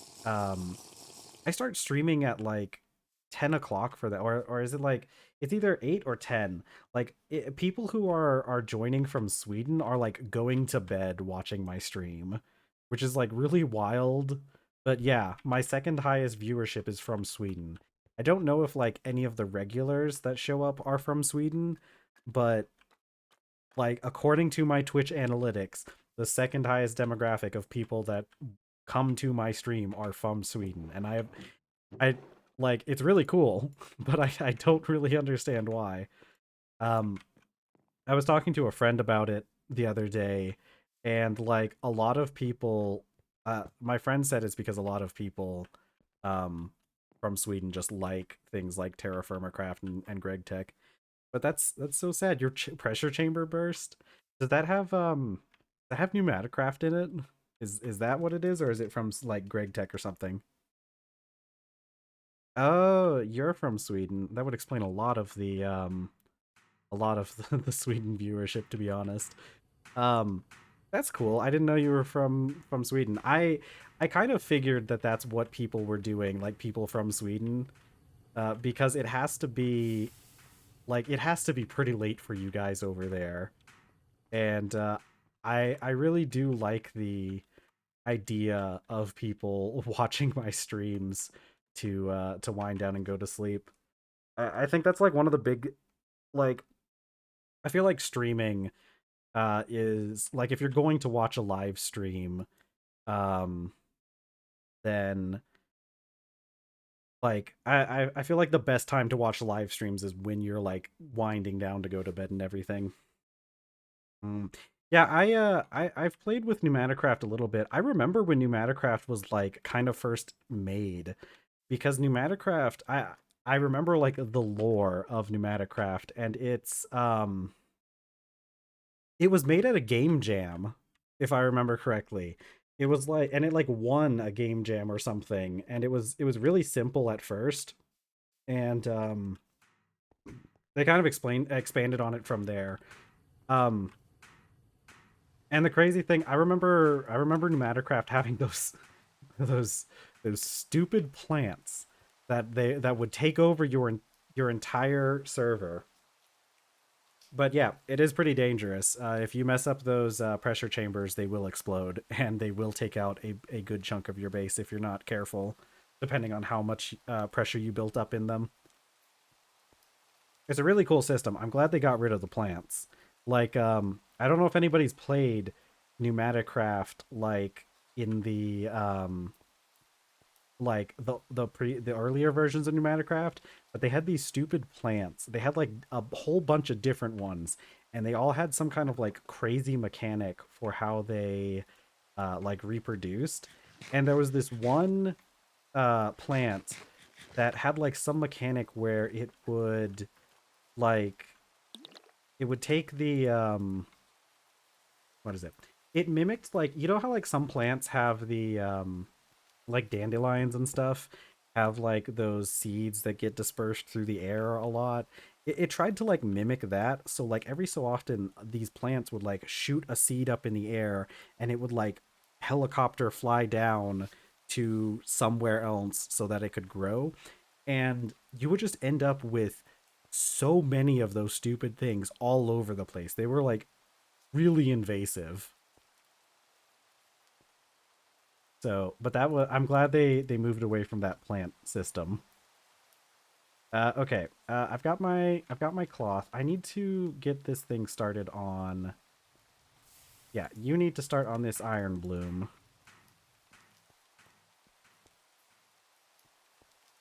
Okay. But yeah, talking about viewership and stuff, I do get a lot of people from Europe. I guess it shouldn't be that surprising, because like when you're talking about like a stream that's in English, there's really like the United States and then a good portion of Europe. Yeah, no, those seeds, they had a lot of crazy different breeding mechanics or like reproducing mechanics, and they really did take over everything. But yeah, I get a lot of people from different parts of Europe. It's funny because like I know that like it's a really yeah, you've played with them before, I bet. Yeah, those plants, they spread like wildfire everywhere, and there was nothing you could do about it except for like destroy them as soon as you found them. But yeah, we get a lot of viewers from Europe, which is really cool. Um it's kind of crazy because like when you think about it, like Twitch analytics only shows you like the country where people are viewing from, and when we're talking about like, it's like, yeah, the United States is a really big place, and so it's going to obviously be like one of the biggest viewerships, but like they don't like split it up based on states, so it's kind of hard to tell like exactly what region people are coming from. Whereas like with Europe, it's going to tell you the exact country, so I get like pretty good breakdowns of all the people that are viewing from Europe, especially. Like I said, Sweden, don't know exactly what it is with the Swedes that are so enamored with my stream that they come here so often, but I really do I really do like it. Um if I had a choice, I would probably pick to immigrate to Sweden at some point. Uh it's a great country. Um Yeah, it's in the analytics somewhere, and I wouldn't be able to tell you off the top of my head how to get to it, because like that stupid analytics page, like Twitch has all of its stuff stored in like the weirdest locations. So like sometimes I'll go and try to find like analytics for my stream, and like it'll take me so long to find the stupid, like, wherever they decide to put the dumb thing. Their analytics, like the um the streamer stuff that you get access to, like they have a lot of really cool stuff in there. It's just laid out horribly. I like it's impossible to find anything. But yeah, aside from Sweden, I also get a lot of viewers from Germany. I get quite a few viewers from Russia as well. Which is like, it sounds about right. Like if there's any group of people that are going to watch a TerrafirmaGreg stream, it's probably people from Germany and from Russia. Like those people really do love their uh, incredibly in-depth games. But yeah, I was surprised about Sweden. I hear Sweden has a pretty big culture like similar to that. But I wasn't really expecting so many people from Sweden. Like, I think on some streams it's probably higher than the American viewers. Uh, if you look at like the average overall, it's like barely, like just barely more people from America than from Sweden.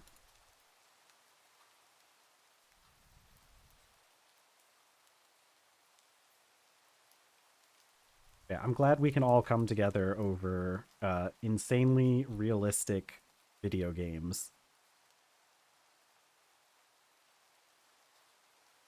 This is like, a level of detail that you don't see in like a lot of other popular games. This is like like we're talking about like Germany. I know the Germans love them some Farming Simulator, which I've played Farming Simulator as well. Farming Simulator 19, I think. It was pretty fun. Not the kind of thing I play all the time, but if I think one of the things about like Farming Simulator though is it's a really fun game to play with friends, I found. It's just fun going out and having your silly little farm with your friends. Okay, that's all the bronze I need. I need bronze plates though, because I need to make a eating station. I'm not going to refer to it by the I'm not going to refer to it like that. But we do need this.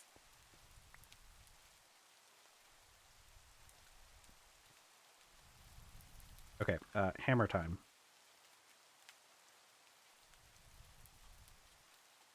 All right, what we're going to do is we're just going to weld these, and I'm going to have the forge hammer pound them into plates.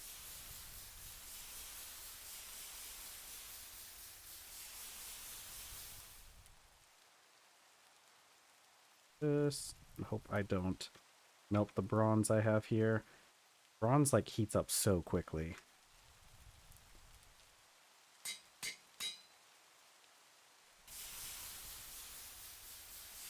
Luckily, we only need 5 of these for now, though I could make more because we need more plates for a lot of other things. Bronze plates are really useful.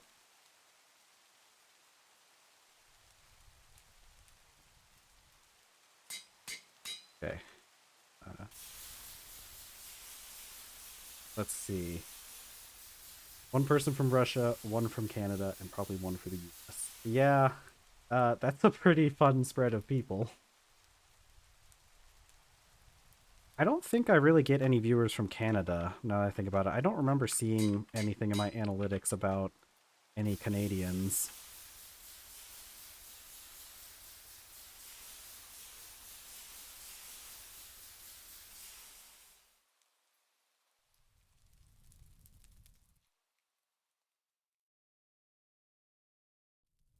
Go. Alright, I think that's all the bronze stuff we need for now. We'll go store these ingots somewhere. I think this is a stack of bronze. I need to get this better organized at some point. Like, I'd like to have some signs, like, tell me which one's which, because some of these ingots look suspiciously exactly the same, with only very, very minor differences.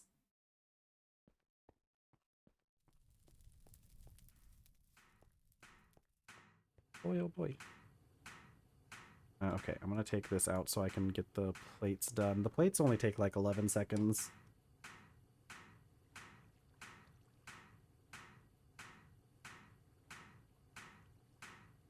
Okay.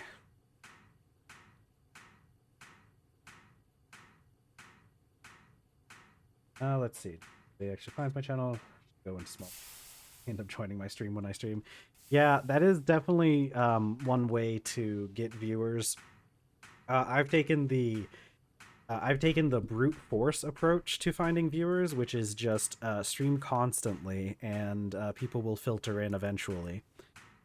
It's working out so far, but I think I've kind of hit a bit of a cap with like how many people I'm finding at this way. Well, maybe not a cap, but it's slowed down a little bit.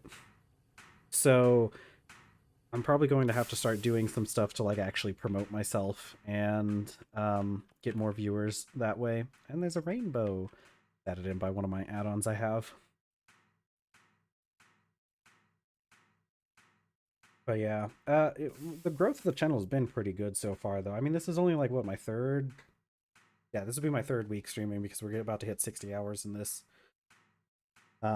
world. And over 3 weeks, I'm up to 7 followers, and I mean, some streams I have like 5 people watching at a time, with including me. So that's 4 whole people, which is pretty good. Like, it's pretty nice having this many people already. Yeah. No, that's fair. It is a lot more than oh no. Didn't mean. Okay. Well, I guess we're getting iron sooner than I thought. Yeah. Yeah, no, I'm really glad.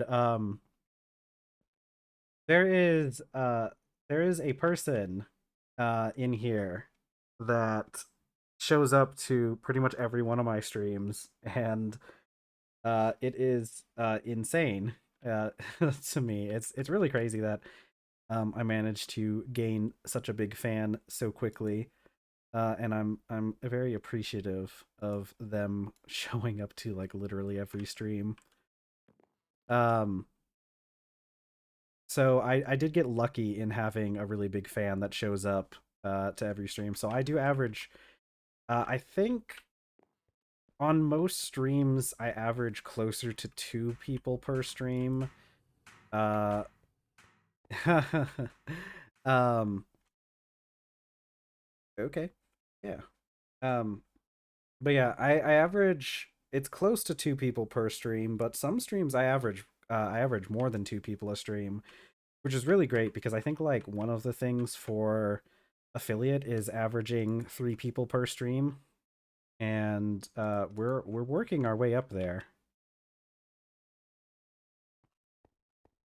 Okay. I have enough to make my feeding station.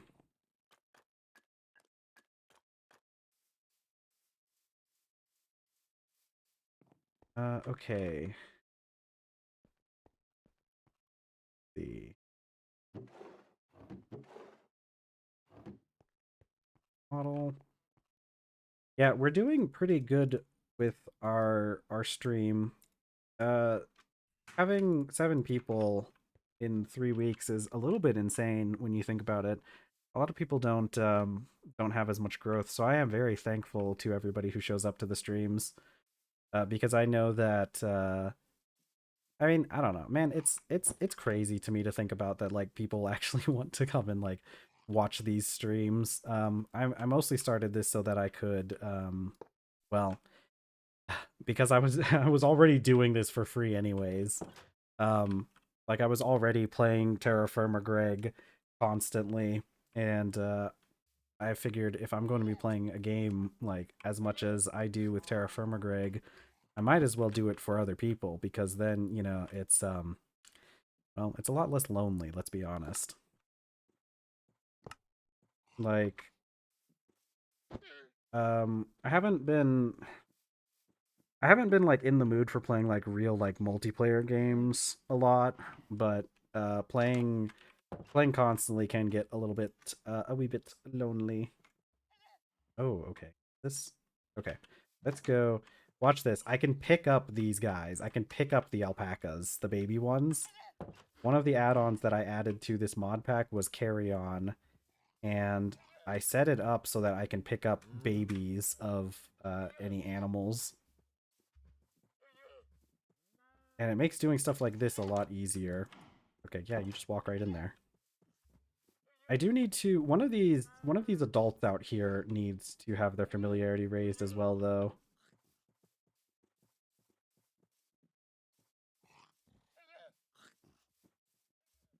Okay.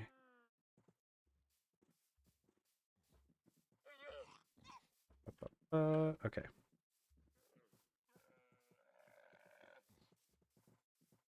All right, come on, alpaca.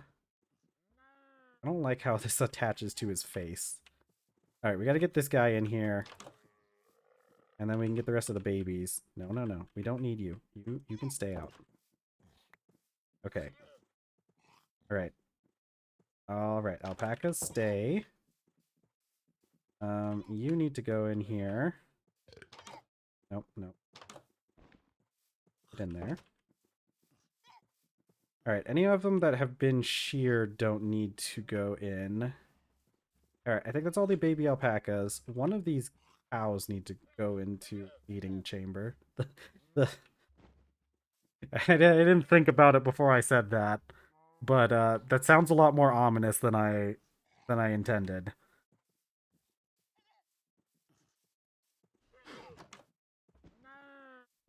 Okay, and the donkey. Where's the donkey? It grew up. Oh no, it grew up before I was able to feed it all the way. That's okay. 68 familiarity. That's fine. We can ride it, and I'm probably just gonna use it for breeding later, anyways. Okay, so now all of those guys in there should be getting fed by the grooming station. Man, there's nothing I can say about that. about that area that makes it sound good. I'll need to fix it so that it's not so small. It's the baby area, but also that one guy that we got at some point. He's hanging out in there too. Man, I gotta stop talking about that place. It's there's no good way to put it. It's the daycare. There we go. That's how we'll put it. It's the animal daycare where we take care of all of our animals. What did I come over here for? Why am I here? Why shears? I need shears.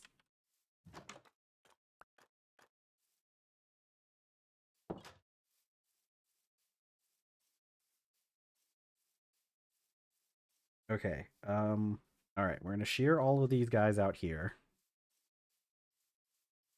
Hopefully those other I'm sure those other babies were pretty recent additions to the farm, so I don't think we really run the risk of them not getting fully familiarized.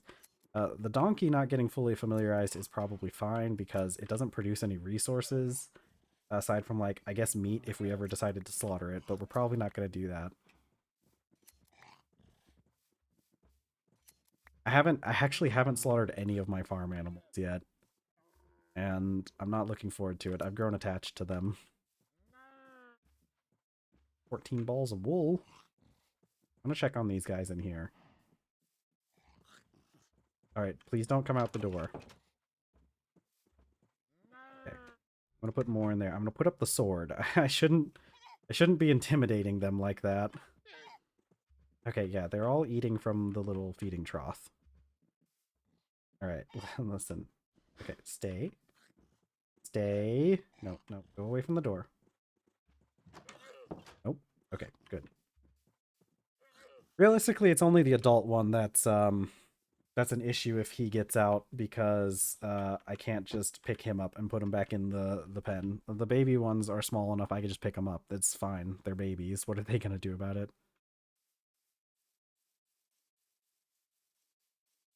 Okay. Let's get back to making machines, I guess.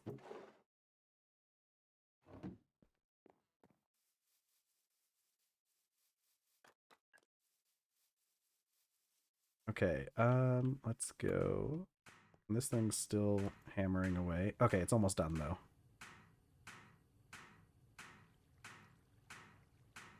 I should muffle this. Hold on. Actually, it's right here. Let's turn you down to like 20%. Okay. Well, maybe not that low. There we go. 40%. One of the necessary mods for like any mod pack is a muffler mod. There's just default Minecraft just does not give you enough ways to control your sounds. I didn't realize we already had 8 plates. What am I doing with everything? What am I doing? What am I doing here? Um I need to make you know what? Okay. I just realized something. So I need liquid iron to make tin alloy. We have like 20 minutes left in the stream as well. I didn't even notice we had been going on for so long. Okay. Let's put these down. I need some more iron.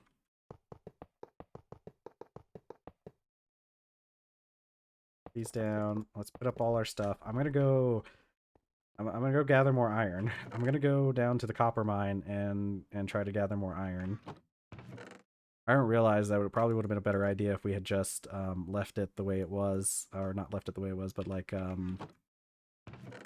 if we had saved some of that iron instead of turning it into steel. I didn't realize we had turned so much of it into plates. But that's actually really good because now we can make that high pressure steam boiler, which will increase the amount of steam we produce, which, you know, isn't really a problem right now. Okay, let's put these up. Logs, and we'll put that up. I'll go put these logs back in our cooking area.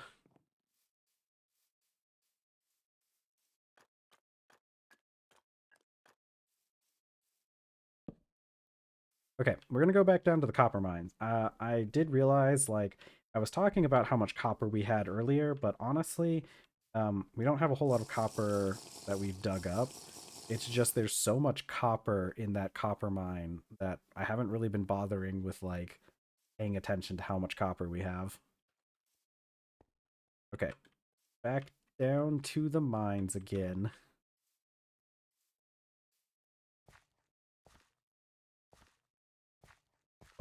Always a very spooky place. I should have brought supports with me. I have some supports.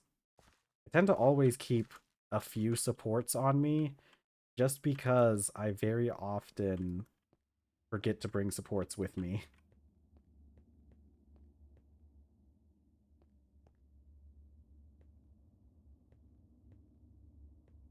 Okay.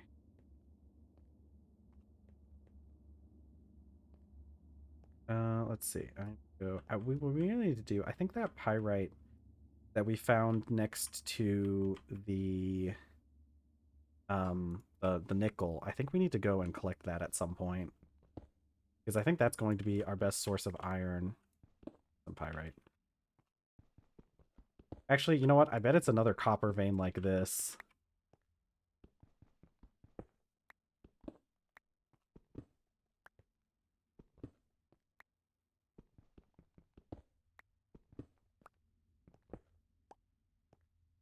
Getting lots of copper. But we'll get enough iron. Okay, I want copper. Where am I? Where am I? I gotta place more torches. I gotta light this place up. I don't want anything sneaking up on me. Especially not a creeper.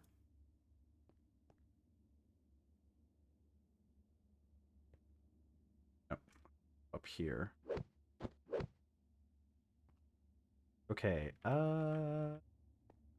just slap that.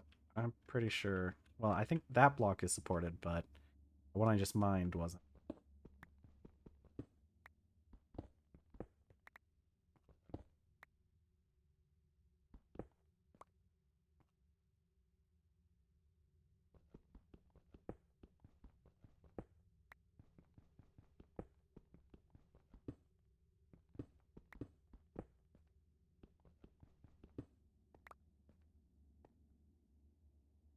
Okay. Let's see. 1, 2, 4.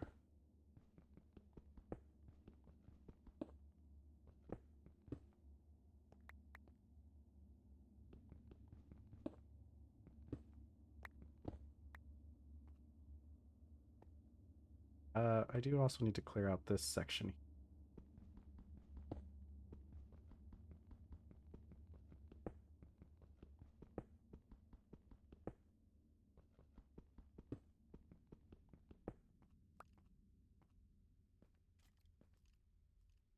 More parts. How much do we have? We have a single piece of normal iron and or 6 of those. Let's try and get this section cleared out. So 1, 2, 3, and 4. There's skeleton. Oh, he's coming. Okay, he broke my pants. But we killed him.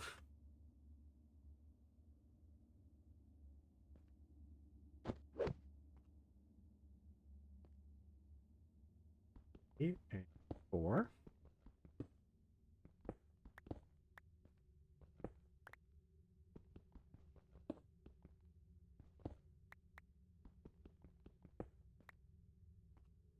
Okay.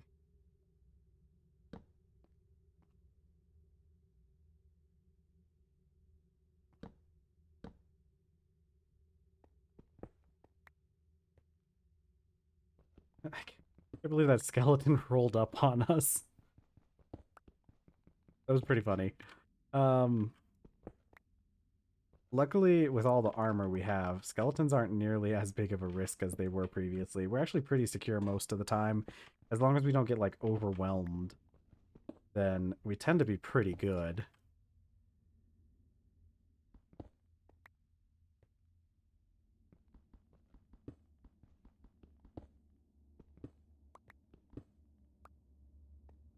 There really is just mostly copper in this vein here. Need to find myself some, like, proper iron.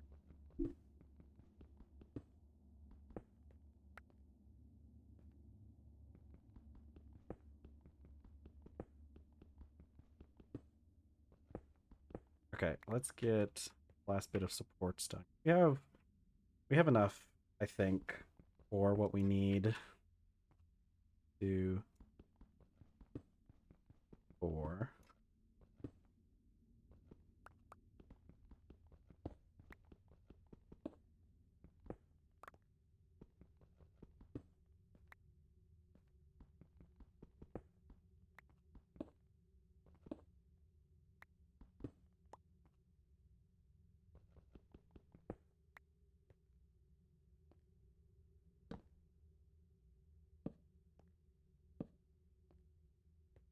That's a big support there, but that's good. Okay. I think with that, yeah, let's go back up top. I think I got enough iron for our purposes for now. Especially since we've only got 15 minutes left in stream.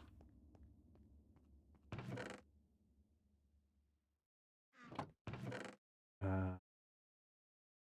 Filled up with rocks now.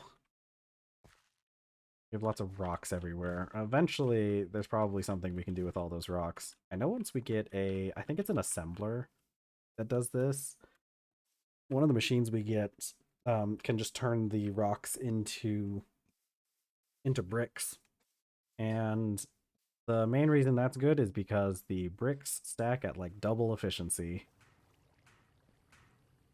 So you can store twice as many bricks as you can rocks.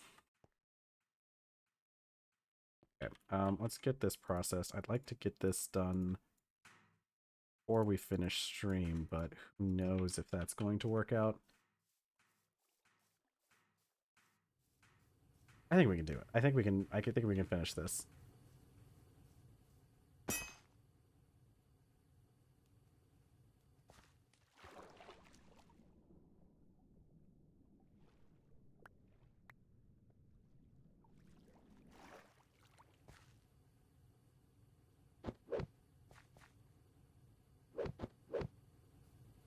And I love having parkour installed.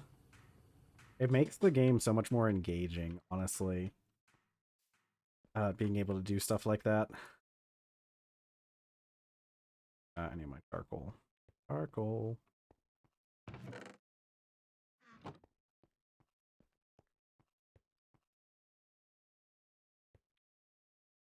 Let's see. Okay, I need my striker.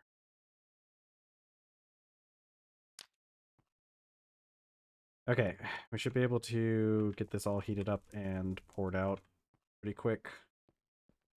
I don't know exactly how much we're going to get, but we should have quite a bit.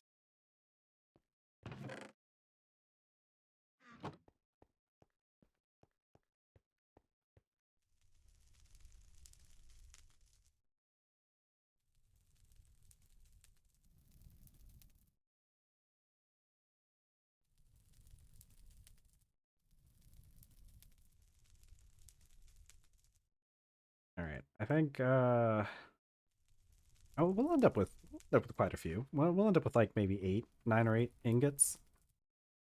Probably. Oh, I should get actually I should get the partially filled.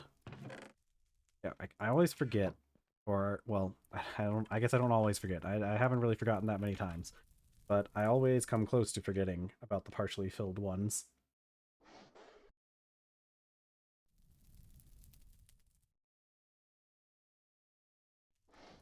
Okay, yeah, so we're gonna get these poured out into ingots, and we need our. Okay, we're only going to focus on the first 7 um, of these. I really should pour out the... I need to get the tin as well, don't I?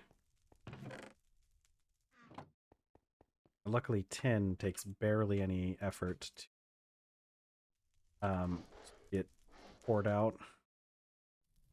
I actually could have done it while we were waiting on the forge to heat up, but I kind of forgot. Yeah, I want to get those. I want to get those plates made at least. Our last like 10 minutes. I'm running against the clock at this point. Oh, cool. Yeah, you've mentioned having a dog a couple times. They can be quite a hassle to take care of, but they're pretty great little guys. So,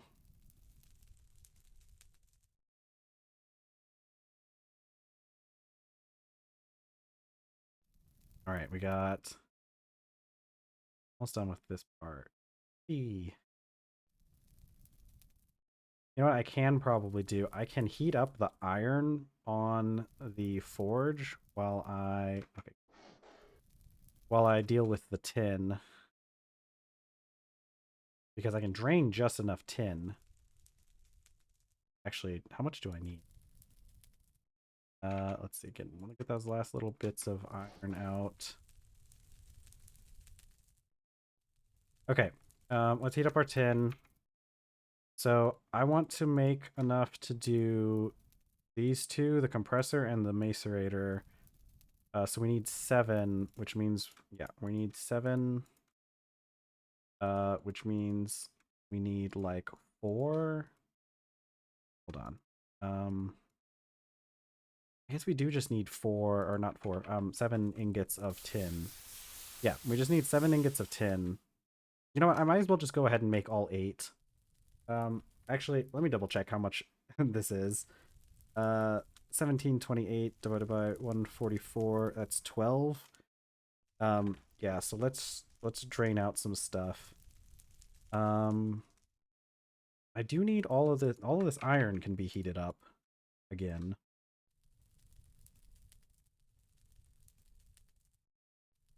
Okay, so that gives us 3 extra ingots. I'm gonna put these over here for moderately safekeeping unless I misinterpret and get back at them again.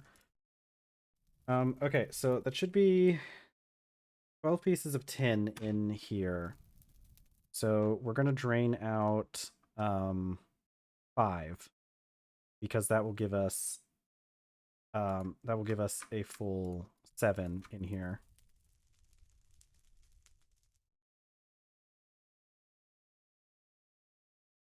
2,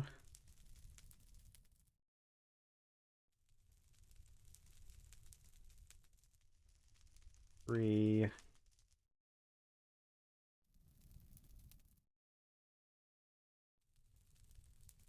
4, and this will be the 5th one. We'll have 5 extra ingots of tin, and we'll check our calculations again. 1008 divided by 144, that is exactly 7 ingots. So now, if I heat it up, we should get 14 ingots worth of tin alloy. Yep, 50-50. Okay.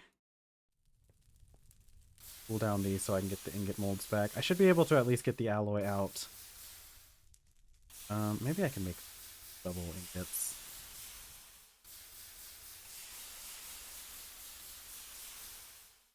Okay, so now we have these. All right, we got.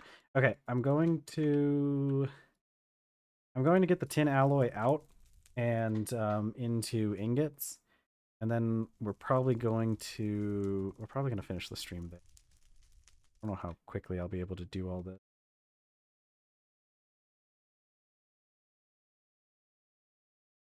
We could probably make the double ingots, right? We can make the double ingots. We'll make the double ingots. And then those double ingots need to be pressed into plates, and we'll just use the charcoal. Oops.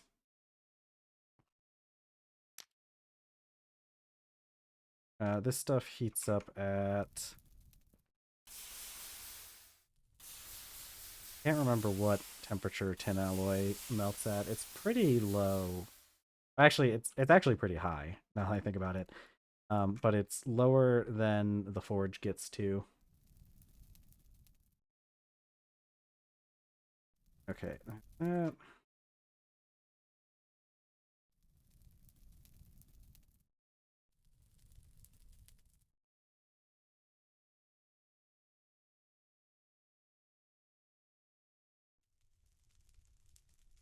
Okay, and there we go.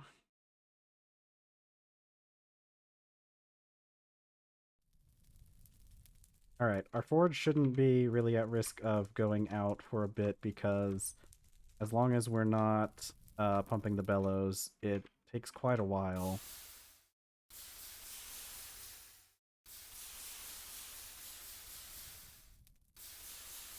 Okay, yeah, I'll stay on for like a couple extra minutes because I did start like 2 minutes late today. I need to stop doing. I need to start like actually starting on time.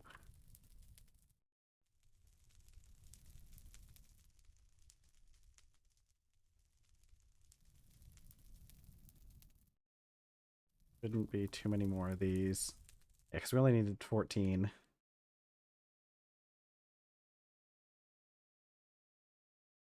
Oh, I don't gasp. Okay. Yeah. Um yeah, no, I know. How dare I start 2 minutes late?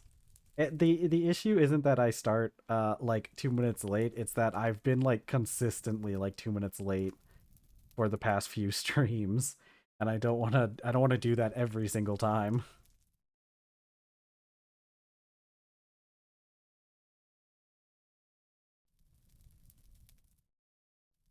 Okay, okay, okay. So we got our tin alloy. We want our double ingots. Double ingots aren't gonna take that long to make. It's fine. They're great. Yeah, I know, like the one job where it really doesn't matter that much if you show up late or at all, honestly.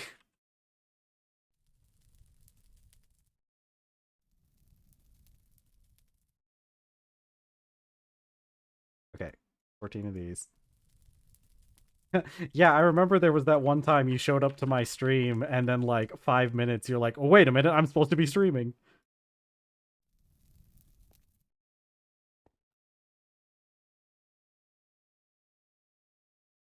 Okay, okay. What temperature should this stuff weld at? Probably at like yellow, right?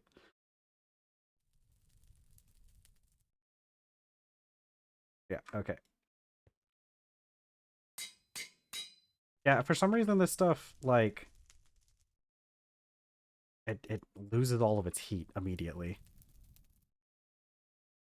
Yeah, no, that was pretty funny.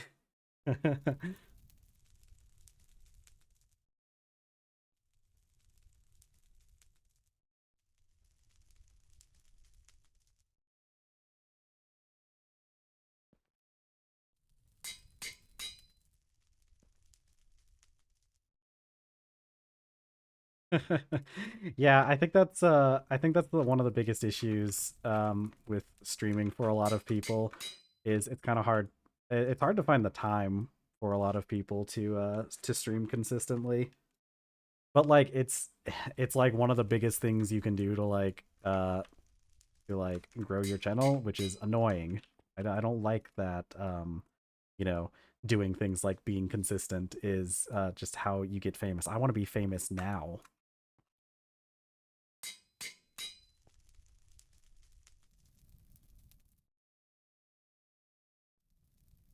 Why can't I just skip? Why can't we just skip everything and just go straight to the being the biggest streamer on Twitch? But yeah, no, putting in the effort is part of it. Yippee! I finished. Okay, that's all of our tin alloy, and look at that. It's only one past. Um, let's see. That is true. That is a major thing too. I think both of them work. Both of them are pretty important though. Um, it's one of those things where it's like a catch 22 because it's like, if you're famous on Twitch, you can like be more famous on YouTube, but if you're famous on YouTube, you can be more famous on Twitch. It's just kind of something you kind of have to like spread yourself out, promote yourself as much as you can. Uh, it's a lot of time and effort. Ooh, I have been sitting down for far too long. Ooh, okay. Oh, my back. All right, wonderful. This is the end of the day for us, though. Thank you all for joining me. Let's see. Last person who found me normally was like when I did a first. Yeah.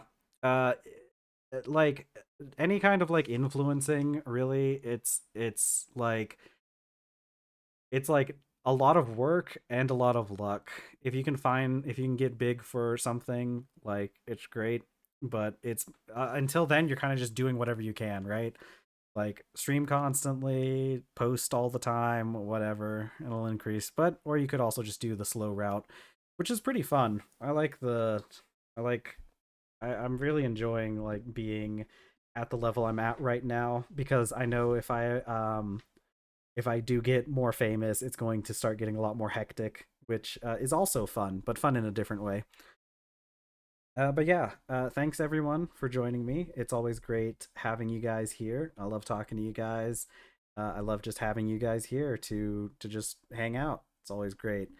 Um, if you happen to not already be following, feel free to give me a follow. I stream uh 4 times or 4 hours a day on weekdays. Just subtract 4 hours from whatever time it is now, because it's all localized anyways. Thank you for joining me. Bye everyone. Good night to my fans from Sweden. Love you guys. um, all right. I'll see you guys tomorrow, same time, same place. Bye.